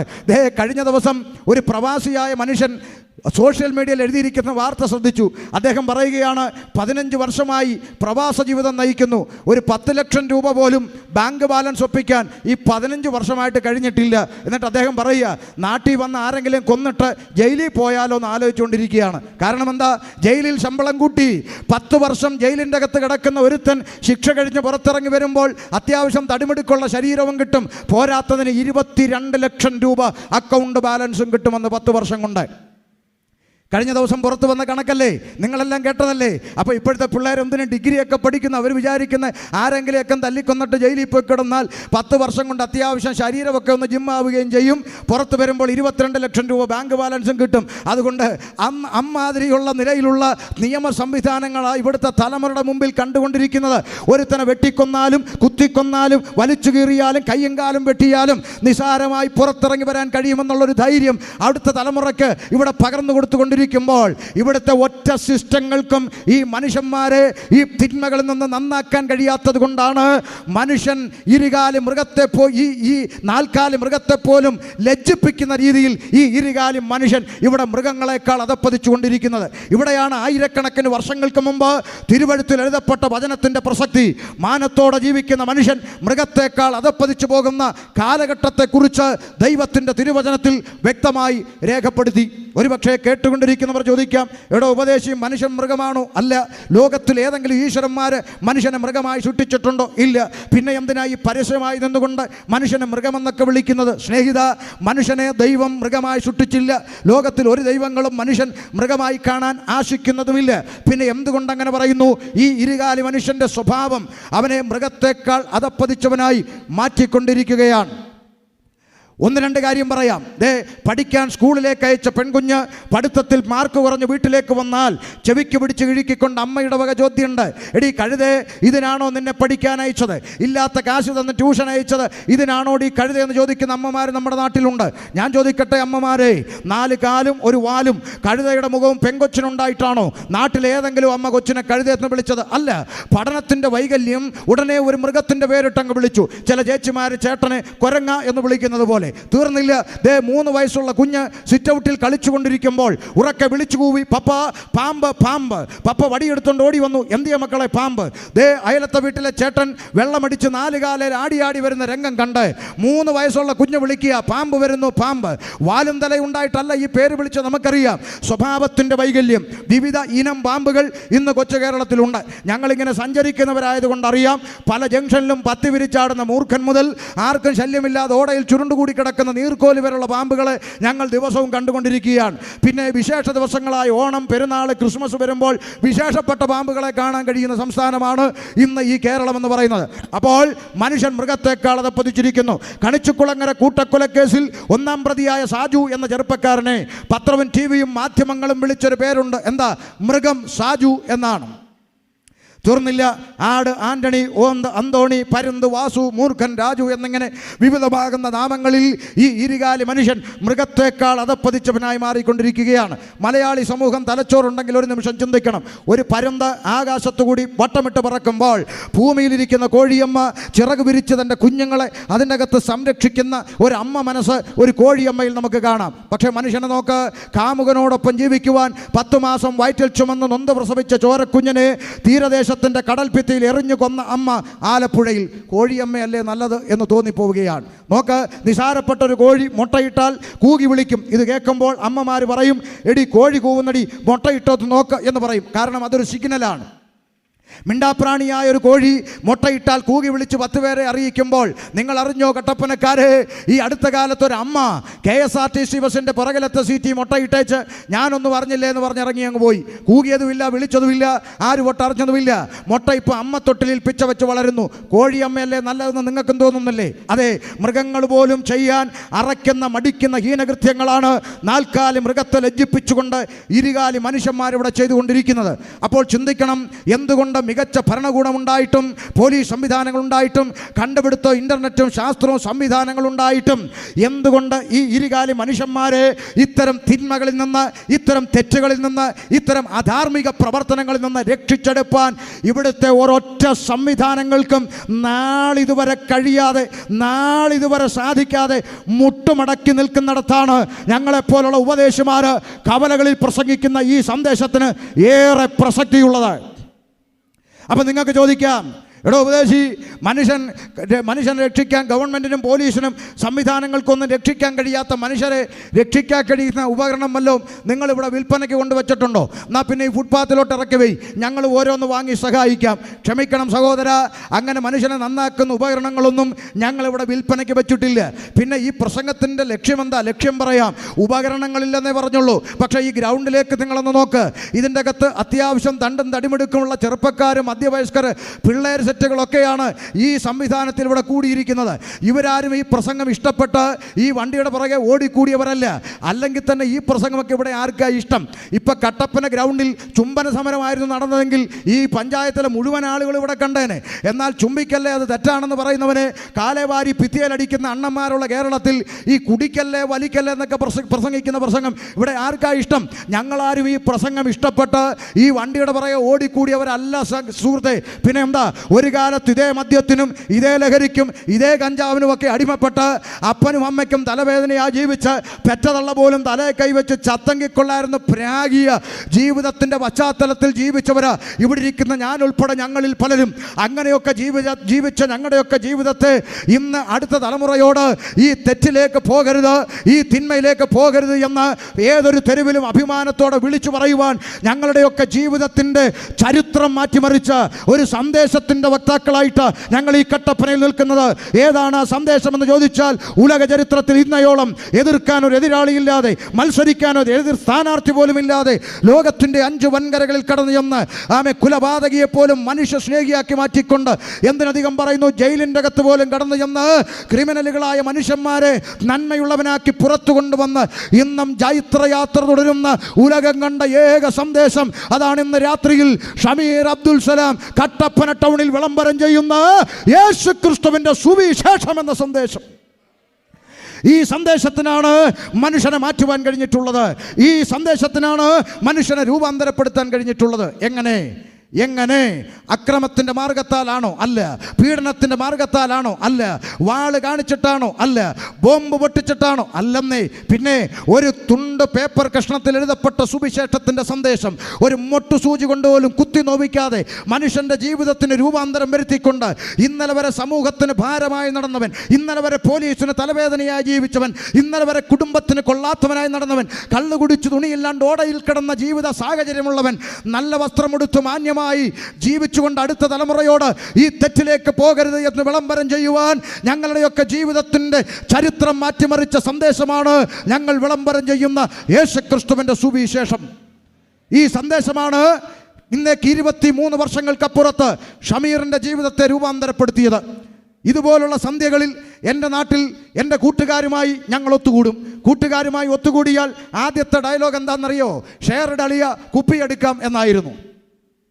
അന്ന് കൂട്ടുകാരുമായി ഷെയറിട്ട് കുപ്പിയെടുത്ത് ആളില്ലാതെ പണി തീരാത്ത വീട്ടിൻ്റെ ടെറസിൻ്റെ മേലെ വലിച്ചു പിടിച്ച് കയറി പൊറോട്ടയും ഇറച്ചിയും മേടിച്ച് വെച്ച് കുപ്പിയും പൊട്ടിച്ച് പാട്ടും കൂത്തും ഗാനമേളയൊക്കെ നടത്തിയ യൗവനകാലം. കൂട്ടുകാരുമായി പിരിവിട്ട് കുപ്പിയെടുത്ത് വെള്ളമടിച്ചും ആളില്ലാത്ത വീട്ടിൻ്റെ ടെറസിൻ മേള കയറി ഇരുന്ന് പാട്ടും കൂത്തും ഗാനമേള നടത്തിയും അടുത്ത ദിവസത്തെ കുപ്പിക്ക് പണം കണ്ടെത്താൻ നാട്ടുകാരുടെ മരച്ചീനിയും തേങ്ങയും കരിക്കുമൊക്കെ ചാക്കിലാക്കിയും കൂട്ടുകാരുമായി ഉത്സവപ്പറമ്പുകളിൽ അടിയുണ്ടാക്കി നടന്ന ഭൂതകാലം. അന്നൊക്കെ കവലയിൽ മീശയും പഠിച്ച ഉപദേശിമാർ കോളാമ്പിയും പിടിച്ചുകൊണ്ട് കുടിക്കല്ലേ വലിക്കല്ലേ എന്നൊക്കെ പ്രസംഗിക്കുന്ന കണ്ടാലുണ്ടല്ലോ, എവൻ്റെ ചെവിക്കല്ലിനിട്ടൊന്ന് കൊടുത്താൽ എന്താണെന്ന് എനിക്ക് തോന്നിയിട്ടുണ്ട് പലവട്ടം. അതുകൊണ്ട് അങ്ങനെ ആർക്കെങ്കിലും തോന്നുന്നെങ്കിൽ വിഷമിക്കരുത്, മാറും. അങ്ങനെ ചിന്തിച്ച ഒരു പശ്ചാത്തലം എനിക്കും ഉണ്ടായിരുന്നു. അതുകൊണ്ട് അങ്ങനെ ചിന്തിച്ചിടത്ത് നിന്ന് ഇന്നേക്ക് 23 വർഷങ്ങൾക്കപ്പുറത്ത് ഈ സന്ദേശം അല്പമൊന്ന് ചെവി കൊടുക്കാൻ മനസ്സ് കാണിച്ചപ്പോൾ ജീവിതത്തിൻ്റെ ചരിത്രം മാറി. കഴിഞ്ഞ 23 വർഷമായി ബാപ്പയ്ക്കും ഉമ്മയ്ക്കും പെങ്ങന്മാർക്കുമൊക്കെ കൊള്ളാവുന്നവനായി ജീവിതത്തിൻ്റെ ചരിത്രം മാറ്റിമറിച്ച സന്ദേശമാണ് ഇന്ന് രാത്രിയിൽ ഞങ്ങൾ വിളംബരം ചെയ്യുന്ന യേശുക്രിസ്തുവിൻ്റെ സുവിശേഷം. ആ സുവിശേഷം എന്ന സന്ദേശം ഇന്നേക്ക് ചില വർഷങ്ങൾക്കപ്പുറത്ത് എൻ്റെ ബാപ്പയുടെ ആളുകൾ എന്നെ കണ്ടപ്പോൾ പറഞ്ഞു, എടാ നിനക്കെന്തോ അബദ്ധം പറ്റിപ്പോയത്. അങ്ങനൊന്നും ആരും പോകത്തില്ല. അബദ്ധം പറ്റിപ്പോകാൻ മോശപ്പെട്ട അവസ്ഥയിലല്ലല്ലോ പോയത്, നല്ലതിലേക്കല്ലേ പോയത്. എന്നാലും പറഞ്ഞപ്പോൾ ഒരാശയക്കുഴപ്പം, ഒരു തലച്ചോറിൻ്റെ അകത്തൊരു സംശയം വർഷങ്ങൾക്ക് മുമ്പാകട്ടോ. അപ്പോൾ എനിക്കറിയാവുന്നൊരു ഉപദേശിയോട് ഞാൻ ചോദിച്ചു, ഉപദേശി എന്നെപ്പോലെ വേറെ ആരെങ്കിലും ഇങ്ങനെ വന്നിട്ടുണ്ടോ? അപ്പോൾ ഉപദേശി പറഞ്ഞു, ആ ഒരാളുണ്ട്. ആര്? അവൻ നസീർ ആലപ്പുഴയിലുണ്ട്, പാസ്റ്ററാണെന്ന് പറഞ്ഞു. നേരെ അദ്ദേഹത്തെ കാണാൻ പോയി. അദ്ദേഹത്തെ കണ്ടപ്പോൾ ഒരു സമാധാനം. മലയാളിക്ക് അങ്ങനെയാണല്ലോ സമാധാനം. നമ്മുടെ വീട്ടിൽ കറണ്ട് പോയി അടുത്ത ജനലിൽ കൂടെ നോക്കി അപ്പുറത്തും കൂടെ പോയെന്ന് ഉറപ്പ് വരുത്തുമ്പോൾ കിട്ടുന്നൊരു സമാധാനം എന്ന് പറഞ്ഞ പോലെ ഒരുത്തനും കൂടെ ഉണ്ട് എന്ന് കണ്ടപ്പോൾ ഒരു സമാധാനം. നസീർ പാസ്റ്ററോട് ചോദിച്ചു, പാസ്റ്ററെ വേറെ ആരെങ്കിലും നമ്മളെപ്പോലെ ഉണ്ടോ? നസീർ പാസ്റ്റർ പറഞ്ഞു, പാസ്റ്റർ സിയാദ് മുഹമ്മദ് കോട്ടയത്ത് പാക്കിലുണ്ടെന്ന്. സിയാദിനെ കാണാൻ പോയി. സിയാദിനോട് ചോദിച്ചു, സിയാദ് വേറെ ആരെങ്കിലും നമ്മളെപ്പോലെ ഉണ്ടോ? സിയാദ് പറഞ്ഞു, പാസ്റ്റർ ഷാജഹാൻ മലപ്പുറത്ത് ചുങ്കത്തറയിൽ പ്രവർത്തിക്കുന്നുണ്ട്, ഷാജഹാനും ഷീജ ബീവിയും. അവിടെ ചെന്ന് ഷാജഹാനെ കണ്ടപ്പോൾ ഷാജഹാൻ പറഞ്ഞു, പാസ്റ്റർ റഫീഖ് വയനാടുണ്ടെന്ന്. പാസ്റ്റർ റഫീഖിനെ കണ്ടപ്പോൾ പറഞ്ഞു, മുനീർ കാസർഗോഡുണ്ടെന്ന്. മുനീറിനെ കണ്ടപ്പോൾ പറഞ്ഞു, പാസ്റ്റർ അബ്ദുൽ വഹാബ് കണ്ണൂർ തളിപ്പറമ്പിൽ പ്രവർത്തിക്കുന്നുണ്ടെന്ന്. ചിലർ പറയും ഞാനിത് ചുമ്മാ ഇങ്ങനെ വിട്ടുകൊണ്ടിരിക്കണം. അല്ല, യോഗം തീരുമ്പോൾ വന്നാൽ ഈ പറഞ്ഞ ആളുകളുടെ എല്ലാ നമ്പർ ഉൾപ്പെടെ എൻ്റെ ഫോണിൽ സേവാണ്. അതുകൊണ്ടാണ് ധൈര്യത്തോടെ പറയുന്നത്. കണ്ണൂർ തളിപ്പറമ്പിൽ പ്രവർത്തിക്കുന്ന വഹാബിനെ കണ്ടപ്പോൾ പറഞ്ഞു, അബ്ദുൽ സമദ് കണ്ണൂർ നാലാഞ്ചിറ പ്രവർത്തിക്കുന്നുണ്ടെന്ന്. നാലാഞ്ചിറ ചെന്ന് സമദിനെ കണ്ടപ്പോൾ പറഞ്ഞു, സൗദാ ബീവി ഇറങ്ങിയിട്ടുണ്ട്, റംല തോമസ് ഇറങ്ങിയിട്ടുണ്ട്. അങ്ങനെ ആയിരക്കണക്കിനല്ല ഇന്ന് ഈ കൊച്ചു കേരളത്തിൽ ഈ സുവിശേഷത്തിൻ്റെ വക്താക്കളായിട്ട് ആയിരക്കണക്കിനല്ല അതിനപ്പുറത്തെ ആളുകൾ ഈ സുവിശേഷത്തിൻ്റെ വക്താക്കളായി ഇന്ന് നിലകൊള്ളുകയാണ്. തിരുവനന്തപുരത്ത് കൺവെൻഷൻ പ്രസംഗിക്കാൻ പോകുമ്പോൾ അതിശയത്തോടെ നോക്കുമ്പോൾ മതലിലൊക്കെ കാണുന്ന പാസ്റ്റർമാരുടെ പേരുകൾ എന്നെ അത്ഭുതപ്പെടുത്തിയിട്ടുണ്ട്. പാസ്റ്റർ സുരേഷ്, സുമേഷ്, രതീഷ്, രമേശ്, നാരായണൻ, ഗോപാലകൃഷ്ണൻ, കുട്ടപ്പൻ, രാജപ്പൻ, ഇതൊക്കെ പാസ്റ്റർമാരാകട്ടോ. അപ്പോൾ എല്ലാ മതവിഭാഗങ്ങളിൽ നിന്നുകൊണ്ടും ആളുകൾ യേശുക്രിസ്തുവിൻ്റെ അടുക്കിലേക്ക് വരുന്നതിൻ്റെ കാരണം ഇത് മതമല്ലാത്തത് കൊണ്ടാണ്. പിന്നെ എന്തുകൊണ്ടാണ് സുവിശേഷം ആളുകളെ രക്ഷിക്കുന്നത് എന്നുള്ളത് മാത്രം പറഞ്ഞുകൊണ്ട് എൻ്റെ വാക്കുകൾ വിരാമം കുറിക്കാം. സുവിശേഷം മനുഷ്യനെ രക്ഷിക്കുന്നത് അക്രമത്തിൻ്റെ മാർഗത്താൽ അല്ല എന്ന് ഞാൻ പറഞ്ഞു. പീഡനത്തിൻ്റെ മാർഗത്താൽ അല്ല, വാള് കാണിച്ചിട്ടല്ല, ബോംബ് പൊട്ടിച്ചിട്ടല്ല, ഒരു മൊട്ടുസൂചി കൊണ്ടുപോലും കുത്തി നോവിക്കാത്ത സന്ദേശമാണ് സുവിശേഷം. അത് ഞങ്ങളെക്കാൾ നല്ലപോലെ അറിയുന്നത് നാട്ടുകാർക്കാണ്. അതുകൊണ്ടാണ് ധൈര്യത്തോടെ തല്ലാൻ വരുന്നത്. ശരിയല്ലേ? ഞങ്ങൾ അക്രമത്തിൻ്റെ മാർഗ്ഗക്കാരല്ലെന്ന് ഞങ്ങളെക്കാൾ നല്ലപോലെ അറിയുന്ന നാട്ടിലെ പിള്ളേർക്കാണ്. അതുകൊണ്ട് കൊച്ചു പിള്ളേർ വരെ ഞെളിഞ്ഞു വിരിച്ച് ഞങ്ങളോട് പറയും, ഇവിടെ പ്രസംഗിക്കേണ്ട എടുത്തുകൊണ്ട് പോടാ എന്ന് പറയും. ഇപ്പം നമ്മൾ വളരെ ചിരിച്ചുകൊണ്ട് പറയും, കുഴപ്പമില്ല ഞങ്ങളങ്ങ് പോയേക്കാം മോനെ എന്ന് പറയും. അപ്പോൾ ഇവൻ്റെ ഈ ചിരി കാണുമ്പോൾ അവൻ്റെ ഒരു സന്തോഷം, അവൻ്റെ ഞെളിഞ്ഞ എല്ലും കൂട് കണ്ടിട്ട് ദേ പേടിച്ചു പോന്ന കണ്ടോ എന്നുള്ള ഭാവമാണ്. സത്യത്തിൽ അവനെ കാലേ വാരി ഭിത്തിയിലോട്ടടിക്കാൻ ആർജവും ഇല്ലാഞ്ഞിട്ടോ അതിന് ആംബിയർ ഇല്ലാഞ്ഞിട്ടൊന്നുമല്ല ഈ മിണ്ടാതെ പോകുന്നത്. അതിന് ഈ പുസ്തകം ഞങ്ങളെ പഠിപ്പിക്കുന്നില്ല. അതൊക്കെ വെച്ച് കെട്ടിയിട്ടാണ് ഞങ്ങൾ ഈ പുസ്തകത്തിൻ്റെ പിന്നാലെ ഇറങ്ങിത്തിരിച്ചത്. അതുകൊണ്ട് ധൈര്യത്തോടെ പറയാം, ഇത് അക്രമത്തിൻ്റെ മാർഗമല്ല, പീഡനത്തിൻ്റെ മാർഗമല്ല, വാള് കാണിച്ചിട്ടല്ല, ബോംബ് പൊട്ടിച്ചിട്ടല്ല, ഒരു മൊട്ടുസൂചി കൊണ്ടുപോലും കുത്തി നോവിക്കുന്നില്ല. പിന്നെ സുവിശേഷം മനുഷ്യനെ എങ്ങനെ രക്ഷിക്കുന്നു? ഉത്തരം അറിയണം. അറിഞ്ഞിട്ട് പറഞ്ഞിട്ട് വാക്കുകൾ അവസാനിപ്പിക്കാം. സുവിശേഷം മനുഷ്യനെ രക്ഷിക്കുന്നത് എങ്ങനെയെന്ന് കട്ടപ്പനക്കാർ അറിയുന്നതിന് മുമ്പ് ഒരു യാഥാർത്ഥ്യം അറിയണം. സുവിശേഷം മനുഷ്യനെ രക്ഷിക്കുന്നത് എങ്ങനെയെന്ന് അറിയണമെങ്കിൽ അതിനു മുമ്പ് മനുഷ്യൻ ഈ തിന്മയിലേക്ക് പോകാനുള്ള കാരണം എന്താണ് എന്നറിയണം. തിന്മയ്ക്ക് മതമില്ല, ജാതിയില്ല. ഇരുമ്പഴിക്കകത്ത് തോമസ് കുട്ടിയും പ്രതി, മുഹമ്മദ് കുട്ടിയും പ്രതി, നാരായണൻകുട്ടിയും പ്രതി. അപ്പോൾ മനുഷ്യനായി പിറന്ന സകല ആളുകളും ഈ തിന്മയിലേക്ക് പോകുന്നു എന്ന് ചുരുക്കം. അപ്പോൾ ജാതി പ്രശ്നമല്ല, മതപ്രശ്നമല്ല, ദൈവങ്ങളില്ലാത്തതിൻ്റെ ഉള്ളതിൻ്റെയോ പ്രശ്നമല്ല. നിരീശ്വരവാദിയും അകത്തുണ്ട്, ഈശ്വരവാദിയും അകത്തുണ്ട്. അപ്പോൾ പ്രശ്നം എവിടെയാണ്? എന്തുകൊണ്ട് ഈ തിന്മയിലേക്ക് മനുഷ്യൻ പോകുന്നു എന്നാണ് ആദ്യം അറിയേണ്ടത്. ഒരു നിമിഷം ചിന്തിക്കണം. ചില ആളുകൾ പറയും, അറിവില്ലാത്തത് കൊണ്ടാണോ ഇങ്ങനെ പോകുന്നത്? അറിവില്ലായ്മയാണോ മനുഷ്യൻ്റെ കുഴപ്പം? ഒരു കാര്യം ശ്രദ്ധിച്ച്, മദ്യപാനം ആരോഗ്യത്തിന് ഹാനികരമാണ് എന്ന് അറിയാതെ കുടിക്കുന്ന ഒരു കുടിയനും ഇന്ന് കേരളത്തിലില്ല. ഉണ്ടോ? ഇല്ല. കാരണം എഴുത്തും വായന അറിയാത്തവൻ പോലും ഇത് അറിയണമെന്ന് സർക്കാരിന് നിർബന്ധമുണ്ട്. അതുകൊണ്ട് വയോജന വിദ്യാഭ്യാസം നടപ്പിലാക്കി സകല അമ്മാവന്മാരെ അമ്മച്ചിമാരെ എഴുത്തും വായനയും പഠിപ്പിച്ചു. കാരണം വായിക്കാതെ കുടിക്കരുത്. അതുകൊണ്ട് സകല മനുഷ്യനും അറിയാം ഇത് ദോഷമാണ്. ദോഷമാണെന്ന് അറിഞ്ഞിട്ടല്ലേ ഇത് കുടിക്കുന്നത്. പുകവലിയിൽ എഴുതി വച്ചിരിക്കുന്ന പുകവലി ആരോഗ്യത്തിന് ഹാനികരം. ഇത് ദോഷമാണെന്ന് അറിയാന്നേ ഒരുത്തനെ കൊല്ലുമ്പോൾ അവൻ അറിയത്തില്ലേ, ഞാൻ ഇവനെ കൊന്നാൽ ഇവിടുത്തെ നിയമം എന്നെ അകത്താക്കുമെന്ന് അവനറിയാം. ഏറ്റവും രസകരമായൊരു വിഷയം കേട്ടെ, ചിരി വരുന്നൊരു കാര്യം ഞാൻ പലപ്പോഴും ചിന്തിച്ചിട്ടുണ്ട്. ഈ കാമുകനും കാമുകയും കൂടെ ചിന്തിക്കുകയാണ്, നമുക്ക് ഒരുമിച്ച് ജീവിക്കണം, അതിനെന്ത് ചെയ്യണം? ഭർത്താവിനെ അങ്ങ് കൊല്ലണം. ഇവർ രണ്ടുപേരും തമ്മിൽ ആലോചിക്കുകയാണ്. പക്ഷേ ഇവരുടെ തലച്ചോറിനകത്ത് അല്പം പോലും ചിന്ത വരുന്നില്ല. കൊന്നുകളഞ്ഞാൽ ഇവർ രണ്ടുപേരിൽ ഒരുത്തരെങ്കിലും പോലീസ് പിടിക്കും, ജയിലിലാകും. ഈ പറഞ്ഞ ഒരുമിച്ചുള്ള ജീവിതം നടക്കത്തുമില്ല. ഇത് ചിന്തിക്കാനുള്ള ബോധം ഇവർക്ക് ഇല്ലാത്തത് കൊണ്ടാണോ അവരത് ചെയ്യുന്നത്? അല്ല. പിന്നെ അറിവില്ലായ്മയല്ല. പിന്നെ എന്തുകൊണ്ട് മനുഷ്യൻ ഈ തിന്മയിലേക്ക് പോകുന്നു എന്നറിയണം. ഒരു നിമിഷം ഒന്ന് ശ്രദ്ധിച്ചേ. കുറച്ച് വർഷങ്ങൾ പുറകോട്ട് നമ്മളൊന്നെടുത്തേ, നമ്മുടെ ബാല്യകാലം. ഈ ബാല്യകാലത്ത് നമ്മൾ ഈ പഴക്കടയിലൊക്കെ വന്നിട്ട് 1 കിലോ മുന്തിരി വേണമെന്ന് പറഞ്ഞാൽ കടക്കാരൻ എന്താ ചെയ്തതെന്ന് പ്രായമുള്ളവർക്ക് ഓർമ്മ കാണും. കടക്കാരൻ ചെയ്ത എന്താ? തോളെ കിടക്കുന്ന തോർത്തെടുത്ത് മുന്തിരിയുടെ മേലൊരു വീശിയ കാലം ഓർമ്മയുണ്ടോ? എന്തിനാ വീശിയത്? ഈ മുന്തിരിക്കകത്ത് പറ്റിപ്പിടിച്ചിരിക്കുന്ന ഈച്ചകളെ മുഴുവൻ ആട്ടിപ്പായിച്ചിട്ടാണ് പണ്ട് നമുക്ക് 1 കിലോ മുന്തിരി തൂക്കി തന്ന. ശരിയല്ലേ? അന്ന് നമ്മുടെ കുഞ്ഞു മനസ്സ് പറഞ്ഞൊരു ഡയലോഗുണ്ട്. എന്താ? ഈ കടയ്ക്കൊട്ടും വൃത്തിയില്ലെന്ന് നമ്മുടെ കുഞ്ഞു മനസ്സ് പറഞ്ഞു. എന്നാൽ ഇന്നത്തെ പഴക്കട നിങ്ങൾ പോയെന്ന് നോക്കിയേ, സ്കാൻ ചെയ്താൽ പോലും ഒറ്റ ഈച്ച പഴത്തിൻ്റെ പരിസരത്തുണ്ടോ? ഇല്ല. എന്താ? കടയ്ക്ക് വൃത്തി കൂടിയോണ്ടാണെന്നാണോ നിങ്ങളുടെ വിചാരം? അല്ലല്ലല്ല. ഈച്ചയ്ക്കറിയാം ഇതിൻ്റെ അകത്ത് ചെന്നിരുന്നാൽ തട്ടിപ്പോകും, ഇതിൻ്റെ അകത്ത് ചെന്നിരുന്നാൽ തട്ടിപ്പോകും എന്ന് ഈച്ചക്കറിയാം. ഇതിൻ്റെ അകത്ത് ചെന്നിരുന്നാൽ തട്ടിപ്പോകും. അമ്മാതിരിയുള്ള രാസപദാർത്ഥങ്ങൾ കൊണ്ട് പുരട്ടി തേച്ച് ഓറഞ്ച് തിളങ്ങുന്നു, ആപ്പിൾ തിളങ്ങുന്നു, മുന്തിരി തിളങ്ങുന്നു. പരിസരത്ത് ഒറ്റ ഈച്ചയില്ല. കാരണം ഈച്ചക്കറിയാം തട്ടിപ്പോകും. ഈച്ച വഴിമാറി പറക്കുന്നു. കൺമുമ്പിൽ കൂടെ നടന്നു പോകുന്ന ഉറുമ്പ്, ആ ഉറുമ്പിൻ്റെ മുമ്പിൽ അല്പം ഉപ്പും അല്പം പഞ്ചസാര ഇട്ട് കൊടുത്തിട്ട് ഒന്ന് മാറി നിന്നേ. ഉറുമ്പ് നടന്നു വരുന്നു, ഉപ്പും മണത്ത് നോക്കുന്നു, പഞ്ചസാരയും മണത്ത് നോക്കുന്നു, കൂട്ടുകാരെയൊക്കെ വിളിക്കുന്നു. വരിയായിട്ട് വന്ന് പഞ്ചസാര ചുമന്നുകൊണ്ട് പോകുന്ന കാഴ്ച കാണാം.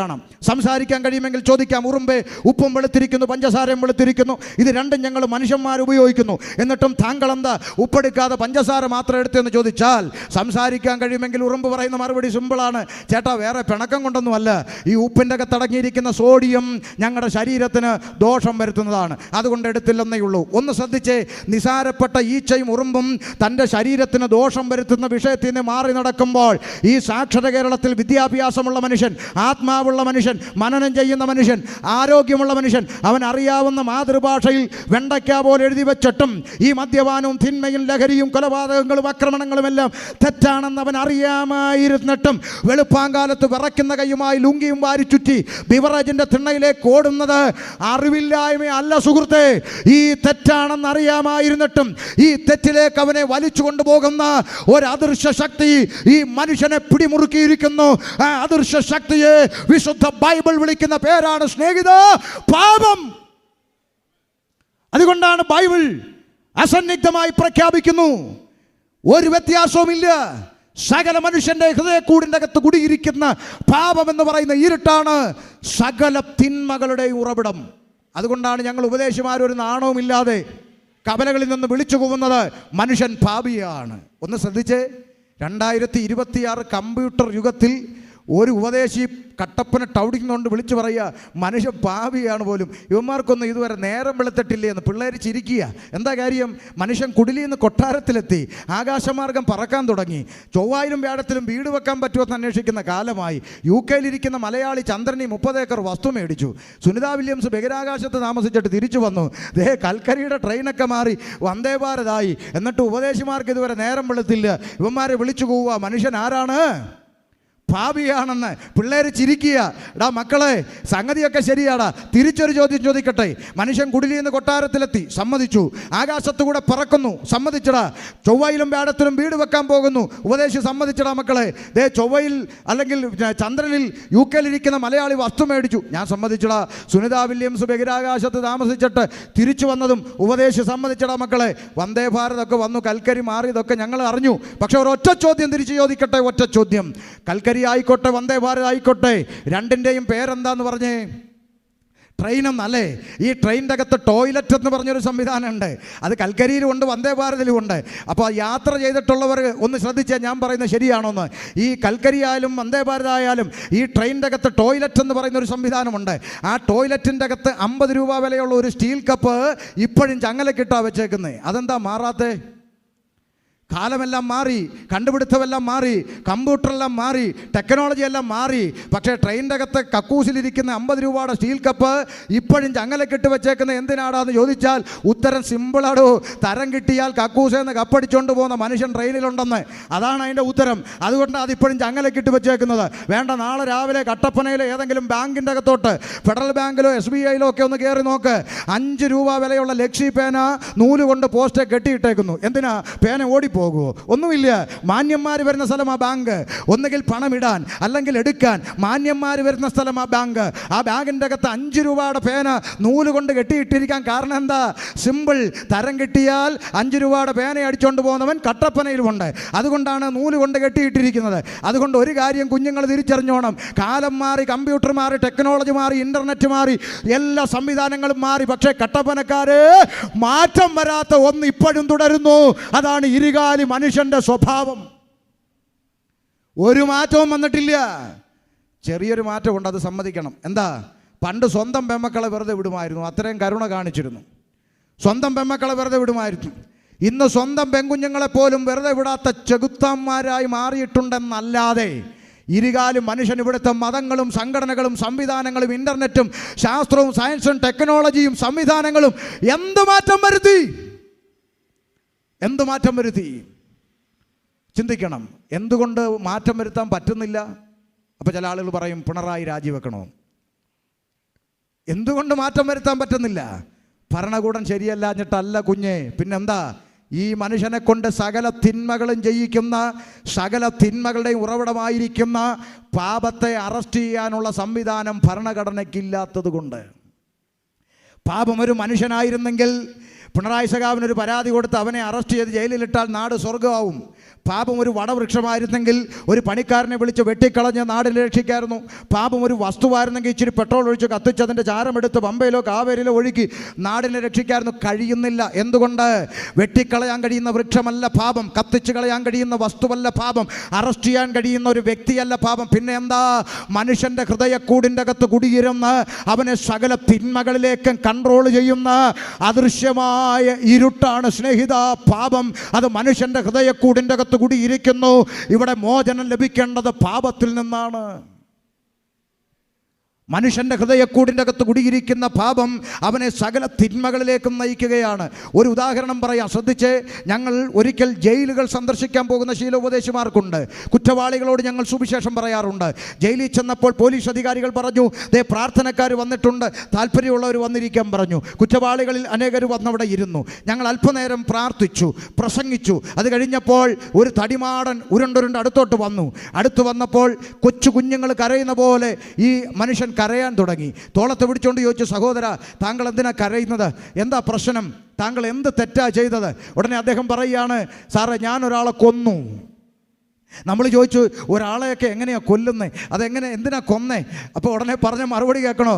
എൻ്റെ പൊന്നു സാറേ, കൊല്ലണമെന്ന് മനസ്സിൽ പോലും വിചാരിച്ചതല്ലെന്ന്, പക്ഷെ കൊന്നു. ശ്രദ്ധിക്കണം, കൊല്ലണമെന്ന് മനസ്സിൽ പോലും ചിന്തിച്ചതല്ലെന്ന്. ഇതിൻ്റെ അകത്തൊരു ഉത്തരവുണ്ട്. എന്താ കാര്യം എന്നറിയണ്ടേ? കേസ് എന്താ? അപ്പുറത്തെ വീട്ടിലെ തെങ്ങിൻ്റെ ഓല ഇപ്പുറത്ത് ഞങ്ങളുടെ വഴിയിലോട്ട് ചാഞ്ഞു നിന്നു. പലവട്ടം അവനോട് ഓല വെട്ടടാന്ന് പറഞ്ഞു, കേട്ടില്ല. എൻ്റെ സാറേ, ഞാൻ ഒരു ദിവസം വൈകിട്ട് 2 എണ്ണം അടിച്ച് വരുമ്പോൾ എൻ്റെ പെണ്ണുമ്പിള്ള പറയുക, നിങ്ങൾക്ക് തൻ്റെ ഇടമില്ലാത്തതുകൊണ്ടാണ് മനുഷ്യ അവൻ ഓല വെട്ടാത്തേന്ന്. നല്ല പെണ്ണുമ്പിള്ളയാ. ഒന്നാമത് ഇവൻ 2 എണ്ണം അടിച്ചുകൊണ്ട് വരുന്നു, അതിൻ്റെ കൂടെ മൂപ്പിച്ചും കൂടെ കൊടുത്തു. ഇവൻ അടുക്കളയിൽ പോയി പിച്ചാത്തി എടുത്തിട്ട് പറഞ്ഞു, എനിക്ക് തൻ്റെ ഇടം കൊണ്ടുവന്ന് ഇപ്പം കാണിച്ചു തരാടിയെന്ന്. നേരെ അപ്പുറത്ത് ചെന്നിട്ട് അവനോട് പറഞ്ഞു, വെട്ടടാ ഓലയെന്ന്. അവൻ പറഞ്ഞു, വെട്ടത്തില്ലടാന്ന്. കത്തി എടുത്ത് ഒറ്റ കുത്ത്, അവൻ ചത്തു. കുത്തുകൊണ്ട് അവൻ്റെ കുടുംബം അനാഥം, കുത്തി അവൻ്റെ കുടുംബവും അനാഥം. ഒന്ന് ശ്രദ്ധിച്ചേ, ഇപ്പം പറയുക മനസ്സിൽ പോലും വിചാരിച്ചതല്ലെന്ന്. ഒരു സെക്കൻഡ് മനസ്സിലാകുന്നുണ്ടോ? ഇവിടെ ആരും എല്ലാ കുറ്റകൃത്യങ്ങളും പ്ലാൻ ചെയ്തൊന്നുമല്ല ചെയ്യുന്നത്. 2 ചങ്ക് കൂട്ടുകാർ, ചങ്കാണ്, ചങ്കടിപ്പാണ്. 2 ചങ്കടിപ്പ് കൂട്ടുകാർ ബിവറേജിൽ പോയി ഒരു കുപ്പിയെടുത്ത് മേശപ്പുറത്ത് പൊട്ടിച്ച് വെച്ച് അടി തുടങ്ങി. കുപ്പി പൊട്ടിച്ചടിച്ചപ്പോൾ ചങ്കായിരുന്നു. അടിച്ചു തീർന്നപ്പോൾ കുപ്പി പൊട്ടിച്ച് ചങ്കിൻ്റെ കഴുത്തറുത്തു. വായിച്ചില്ലേ? വിവാഹ സ്വപ്നങ്ങളുമായി കുടുംബജീവിതത്തിലേക്ക് പ്രവേശിച്ച ഉത്തര എന്ന് പറഞ്ഞ ഒരു പെൺകുഞ്ഞ് അതിൻ്റെ സ്വപ്നത്തിലെങ്കിലും ചിന്തിച്ചോ, എൻ്റെ ഭർത്താവിൻ്റെ കയ്യിലൊരു മൂർഖം പാമ്പുണ്ടെന്നും ഇന്ന് രാത്രി എന്നെ കടിപ്പിച്ച് കൊന്നുകളയുമെന്നും ആ പെൺകുഞ്ഞ് ചിന്തിച്ചിരുന്നു? ഇല്ല. ഓരോ ദിവസവും നമ്മുടെ കൺമുമ്പിൽ നമ്മൾ ഒട്ടും പ്രതീക്ഷിക്കാത്ത സംഭവങ്ങൾ വെളിപ്പെടുകയാണ്. എന്ന് പറഞ്ഞാൽ ഈ മനുഷ്യൻ എപ്പോൾ എന്ത് പ്രവർത്തിക്കുമെന്ന് ആർക്കും പ്രഡിക്റ്റ് ചെയ്യാൻ കഴിയാത്തവണ്ണം പാപമെന്ന് പറയുന്ന ഇരുട്ട് അവനെ കൺട്രോൾ ചെയ്തുകൊണ്ടിരിക്കുകയാണ്. ഈ പാപം മനുഷ്യൻ്റെ ഹൃദയത്തിൻ്റെ അകത്ത് കടന്നു ചെന്നപ്പോൾ മനുഷ്യന് സംഭവിച്ച ഒന്നാമത്തെ ദുരന്തം എന്താണെന്ന് വേദപുസ്തകം വെളിപ്പെടുത്തി. എന്താ ദുരന്തം? ഇങ്ങനെ എഴുതി വെച്ചു, ആമേൻ, അവർ ദൈവത്തെ അറിഞ്ഞിട്ടും, മനുഷ്യൻ സൃഷ്ടാവിനെ അറിഞ്ഞിട്ടും, ഒരു ദൈവമുണ്ട് എന്നറിയാമായിരുന്നിട്ടും ആ ദൈവത്തിന് മഹത്വം കൊടുക്കാതെ അവർ അവരുടെ നിരൂപണങ്ങളിൽ വ്യർത്ഥമായത് ചെയ്തു എന്നാണ്. കാരണം അവരുടെ വിവേകമില്ലാത്ത ഹൃദയം ഇരുണ്ടുപോയി എന്നാണ് വായിക്കുന്നത്. മനുഷ്യൻ്റെ ഹൃദയക്കൂടിൻ്റെ അകത്ത് പാപമെന്ന് പറയുന്ന ഇരുട്ട് പ്രവേശിച്ചു. അപ്പോൾ എന്ത് ചെയ്തു? അവർ ദൈവത്തിന് കൊടുക്കേണ്ട മഹത്വം പങ്കുവച്ചു എന്നാണ്. മനുഷ്യൻ, പക്ഷി, നാൽക്കാലി, ഇഴജാതി എന്നിവിടെ രൂപസാദൃശ്യമായി മനുഷ്യൻ സൃഷ്ടാവിനെ മാറ്റിക്കളഞ്ഞു. പാപം അകത്ത് കയറിയപ്പോൾ മനുഷ്യൻ സൃഷ്ടാവിനെ മറന്നു, സൃഷ്ടിക്ക് മഹത്വം കൊടുത്തു. നല്ല നാടൻ നാട്ടുഭാഷ പറഞ്ഞാൽ പിള്ളേർ പറഞ്ഞു തരും ഉത്തരം. എന്താ? മക്കളെ, മനുഷ്യനെ സൃഷ്ടിച്ചത് ആരാടാന്ന് ചോദിച്ചാൽ എന്ത് പറയും? മനുഷ്യനെ സൃഷ്ടിച്ചത് ആരാ? ദൈവം. ഇന്ന് തിരിച്ചൊരു ചോദ്യം കൂടെ ചോദിക്കണം. 2026 ഇന്ന് ദൈവത്തെ സൃഷ്ടിക്കുന്ന ആരാ? മനുഷ്യൻ. പിള്ളേർക്ക് മനസ്സിലായിട്ടും വലിയതിൻ്റെ തലയിലോട്ട് കയറുന്നില്ല. മനുഷ്യനെ സൃഷ്ടിച്ച ദൈവമാണെങ്കിൽ ഇന്ന് ദൈവത്തെ സൃഷ്ടിക്കുന്ന നിലയിലേക്ക് മൂക്കിൽ ശ്വാസമുള്ള മനുഷ്യനായി തീർന്നു. ഇവിടെയാണ് അപകടം. ഒരു കാര്യം ശ്രദ്ധിക്കണം, മേപ്പോട്ട് വലിക്കുന്ന ശ്വാസം കീപ്പോട്ട് വിടാൻ പറ്റാതെ പോയാൽ വാഴപ്പിണ്ടി പോലെ കിടക്കുന്ന മൂക്കിൽ ശ്വാസമുള്ള പേട്ട് മനുഷ്യൻ അവൻ ദൈവത്തെ കൺട്രോൾ ചെയ്യുന്ന കാലഘട്ടങ്ങളിലേക്ക് മനുഷ്യൻ വഴിമാറിയിരിക്കുന്നു. നിസാരമായി ഈ മൂക്കിൽ ശ്വാസമുള്ള പേട്ട് മനുഷ്യൻ്റെ കൽപ്പനയ്ക്കനുസരിച്ച് താളം ചവിട്ടുന്നവനല്ല സൃഷ്ടാവ്. മൂക്കിൽ ശ്വാസമുള്ള പേട്ട് മനുഷ്യൻ പറയുന്നത് അനുസരിച്ച് ഇരിക്കാനും എഴുന്നേക്കാനും നടക്കാനും കിടക്കാനും അടയ്ക്കാനും തുറക്കാനും നിന്റെ കീഴെ പണിയെടുക്കുന്ന ബംഗാളിയാണോ ദൈവം? നിന്റെ കീഴെ പണിയെടുക്കുന്ന ബംഗാളിയോട് പറഞ്ഞാൽ അവൻ കേൾക്കും, ശരി സേട്ട, അങ്ങനെ ചെയ്യാൻ സേട്ടാന്ന് അവൻ പറയും. അതുപോലെ മൂക്കിൽ ശ്വാസമുള്ള പേട്ട് മനുഷ്യൻ്റെ കൽപ്പനയ്ക്കനുസരിച്ച് താളം ചവിട്ടുന്നവനല്ല സൃഷ്ടാവ് എന്ന് മനുഷ്യൻ തിരിച്ചറിയണമായിരുന്നു. MBBS MD ഡിഗ്രിയൊക്കെ പഠിച്ച ഡോക്ടർമാർ അവരെ കൊണ്ടാവുന്ന പണി 58 ചെയ്തേ ഒടുവിൽ പറയുന്നൊരു പദമുണ്ട്, ഞങ്ങളെ കൊണ്ട് ഒക്കുന്നതെല്ലാം ഞങ്ങൾ ചെയ്തിട്ടുണ്ട്, ഇനി നിങ്ങൾ ഈശ്വരനോട് പ്രാർത്ഥിക്കാൻ സകലമാന ഡിഗ്രിക്കും മേലെയാണ് ദൈവം. പക്ഷെ മനുഷ്യന് ഈ ചിന്തയില്ല.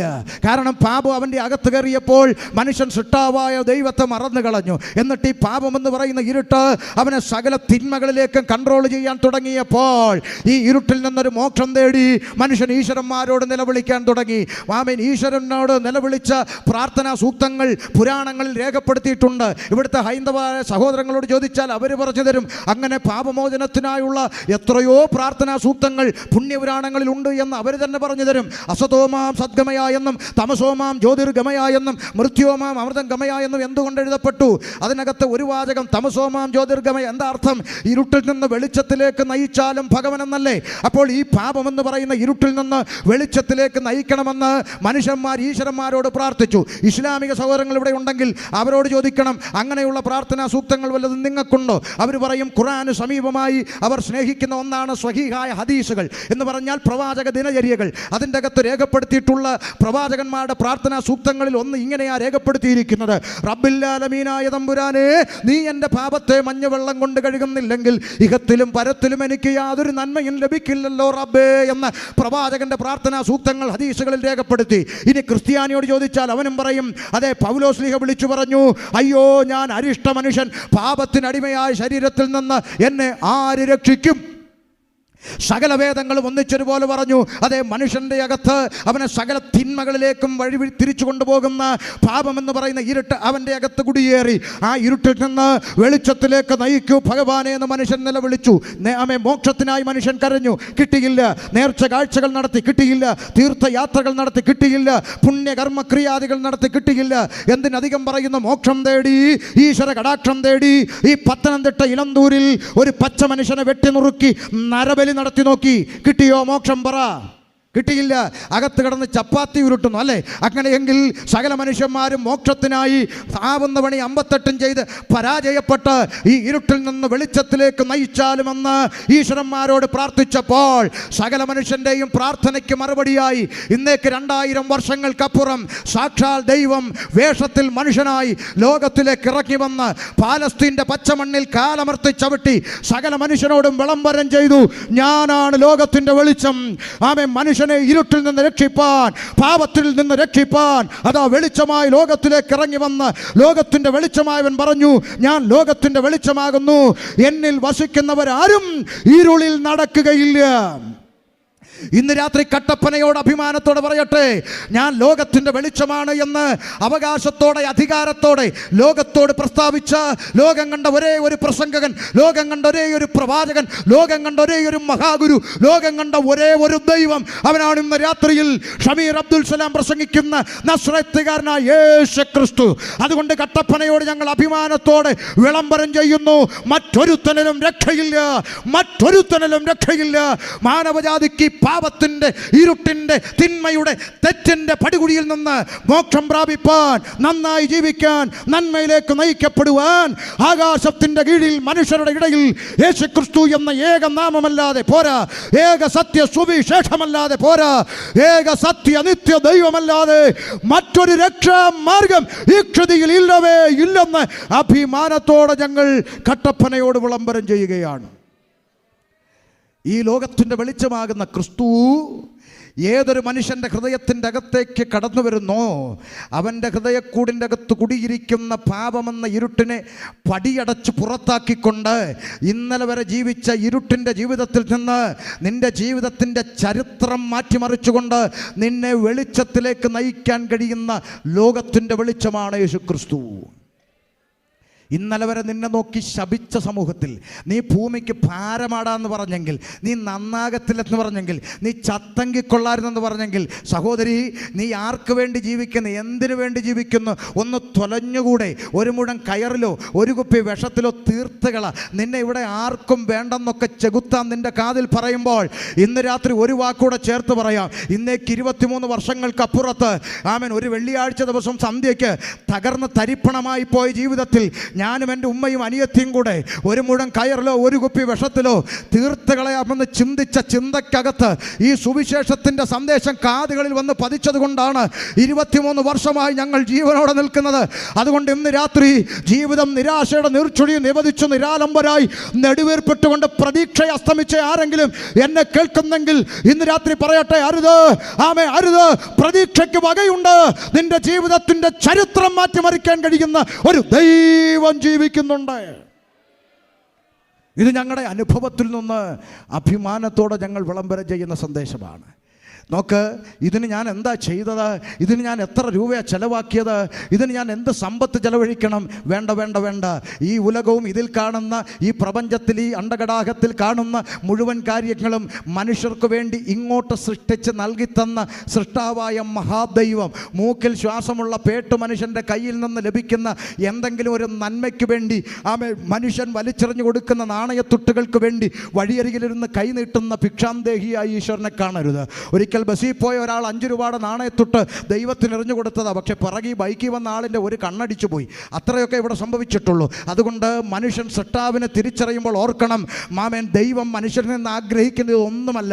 പിന്നെന്താ? ഒരു നാണയത്തൊട്ട് കൊടുക്കാതെ, ഒരു കിലോമീറ്റർ നടക്കാതെ, ഒരു മെഴുകുതിരി കത്തിക്കാതെ 2002 എൻ്റെ ഹൃദയത്തിൻ്റെ വാതിൽ ലോകത്തിൻ്റെ വെളിച്ചമായതിനു വേണ്ടി തുറന്നു കൊടുത്തപ്പോൾ, ലോകത്തിൻ്റെ വെളിച്ചമായവൻ ഹൃദയത്തിൻ്റെ അകത്തേക്ക് പേര് ചോദിക്കാതെ, ജാതി ചോദിക്കാതെ, നാൾ ചോദിക്കാതെ, മതം ചോദിക്കാതെ അകത്തേക്ക് കടന്നു വന്നപ്പോൾ ജീവിതത്തിൻ്റെ ചരിത്രം മാറിയെങ്കിൽ ഇന്ന് രാത്രി മാറ്റപ്പെടേണ്ടത് നിന്റെ ജീവിതമാണെങ്കിൽ, ഇന്ന് രാത്രി തുറക്കപ്പെടേണ്ടത് നിന്റെ ഹൃദയത്തിൻ്റെ വാതിലാണ്.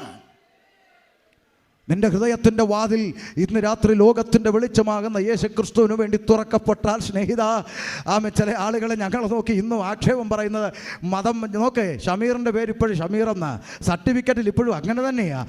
ഒരു പേരും ഒരു മതം ഒരു സർട്ടിഫിക്കറ്റും മാറ്റാൻ ഈ ഉപദേശിമാരും എന്നോട് ഇന്ന് വരെ ആവശ്യപ്പെട്ടിട്ടില്ല. പക്ഷെ ഒരു കാര്യം മനസ്സിലാക്കണം, ജീവിതം ഒന്ന് മാറി. സത്യദൈവത്തെ കണ്ടുമുട്ടിയപ്പോൾ ജീവിതം ഒന്ന് മാറി. ആ മാറ്റമാണ് ഞങ്ങൾ പറയുന്ന മാനസാന്തരം. ആ മാറ്റം കൊണ്ട് നാട്ടിനെന്ത് ഗുണമെന്ന് നിങ്ങൾ ചോദിക്കും. ആ മാറ്റം കൊണ്ട് നാട്ടിന് വല്ല ഗുണമുണ്ടോ? പറഞ്ഞു തരാം. നാട്ടിൽ ചില ആളുകൾ ഞങ്ങളെ കളിയാക്കി പറയുന്നൊരു ഡയലോഗുണ്ട്, യവന്മാർക്ക് ഒരു നാണവും മാനവും ഇല്ലാത്തവന്മാർ. ആര്? ഈ ഉപദേശിമാർ തന്നെ. യവന്മാരെ അടിച്ചാലും ഇടിച്ചാലും ചവിട്ടിത്തെച്ചാലും യവന്മാർ വലിഞ്ഞു കയറി പിന്നെയും വരും നാണവും ഇല്ലാത്തവന്മാർ. സത്യമല്ലേ? ഞങ്ങളൊരു നാണവും മാനവും ഇല്ലാത്തവന്മാരാണ്. പക്ഷെ ഒരു കാര്യം ചിന്തിച്ചിട്ടുണ്ടോ സുഹൃത്തെ? നീ അടിച്ചാലും ചീത്ത വിളിച്ചാലും തല്ലിക്കളഞ്ഞാലും പിന്നെ ഈ വലിഞ്ഞു കയറി വരുന്ന എന്തുകൊണ്ടാണെന്ന് എപ്പോഴെങ്കിലും ചിന്തിച്ചിട്ടുണ്ടോ?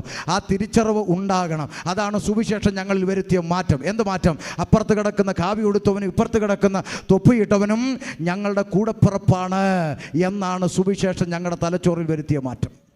അതുകൊണ്ടാണ് ചരട് കെട്ടിയവനെയും തോളത്ത് പിടിച്ച് ഞങ്ങൾ വിളിക്കും, ബ്രദറെ എവിടാ താമസം? തൊപ്പിയിട്ടവനെയും ഞങ്ങൾ വിളിക്കും, ബ്രദർ എവിടാ താമസിക്കുന്നത്? ബ്രദറെ എന്തുവാ ജോലി? ബ്രദറെ വിഷമിക്കേണ്ട, ബ്രദറെ പ്രാർത്ഥിച്ചോളാം. എന്താ വാക്കിൻ്റെ അർത്ഥം? സഹോദര എന്ന്. മനസ്സിലായോ? കാവി ഉടുത്തവനെയും തൊപ്പിയിട്ടവനെയും കൊന്തയിട്ടവനെയും സഹോദര എന്ന് വിളിക്കാൻ കഴിയുന്ന ഒരു തലച്ചോറാണല്ലോ സുവിശേഷം ഞങ്ങളിൽ വരുത്തിയ മാറ്റം. മനസ്സിലാകുന്നുണ്ടോ?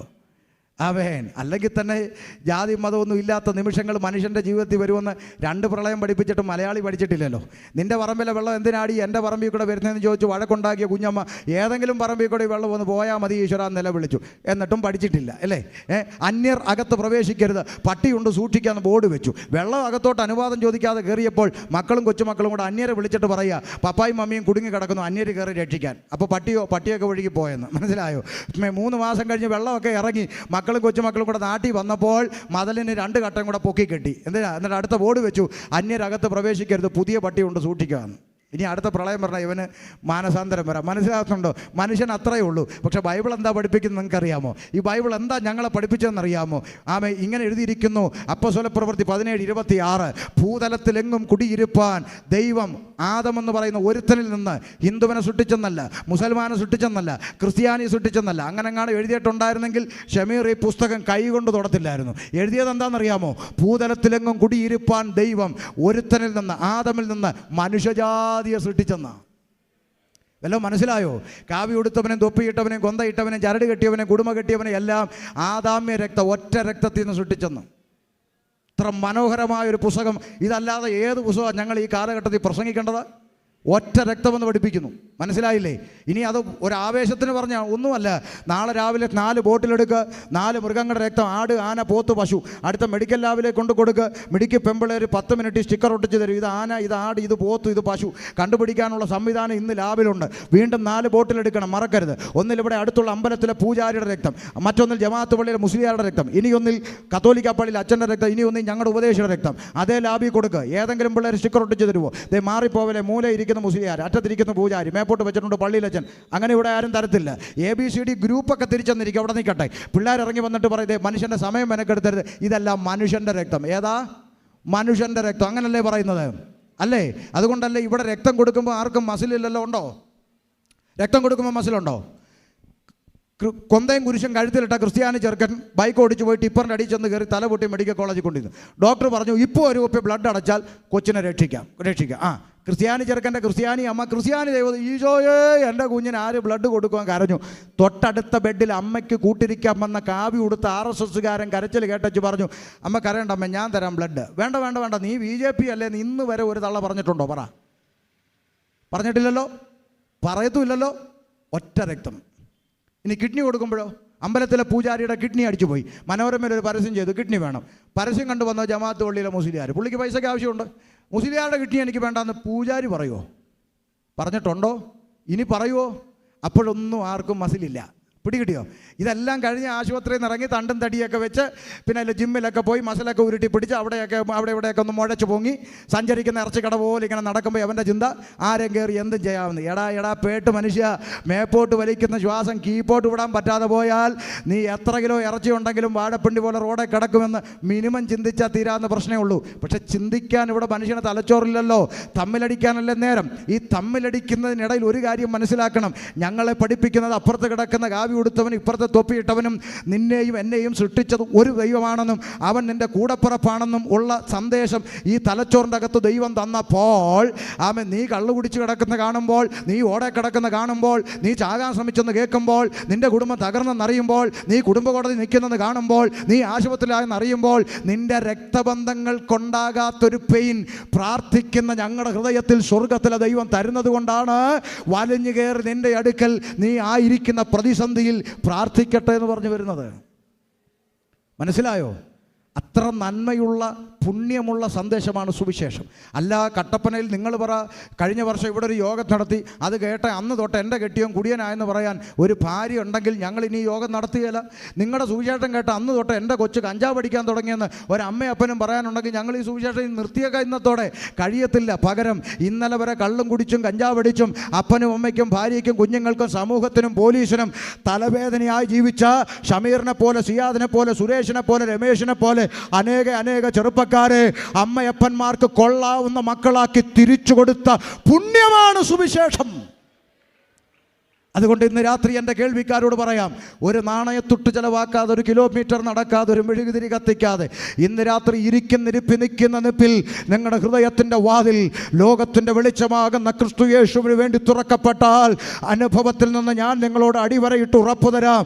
ആമേൻ. ഇന്നലെ വരെ ജീവിച്ച ജീവിതത്തിൻ്റെ ചരിത്രം മാറി നാളെ ഇതേ പട്ടണത്തിൽ നിൻ്റെ ജീവിതത്തിൻ്റെ ചരിത്രം മാറ്റിമറിച്ച് സമാധാനവും സന്തോഷമുള്ളൊരു ജീവിതം ഈ ഭൂമിയിലും പോരാ, മരണത്തിനപ്പുറത്ത് സൗജന്യമായ നിത്യജീവനും സാധ്യമാക്കി തരുന്ന ഈ സുവിശേഷത്തിൻ്റെ സന്ദേശം ഹൃദയങ്ങളിൽ ഏറ്റുവാങ്ങിക്കൊണ്ട് പാപമോചനം പ്രാപിച്ച് രക്ഷ പ്രാപിച്ച് നന്മയിലും സമാധാനത്തിലും ജീവിപ്പാൻ ഈ സന്ദേശം കട്ടപ്പന ദേശത്തിന് അനുഗ്രഹമായി തീരട്ടെ എന്ന് ആശംസിച്ചും പ്രാർത്ഥിച്ചും കൊണ്ട് എൻ്റെ വാക്കുകൾക്ക് ഞാനിവിടെ അവസാനത്തെ കുത്തും ഇടുകയാണ്.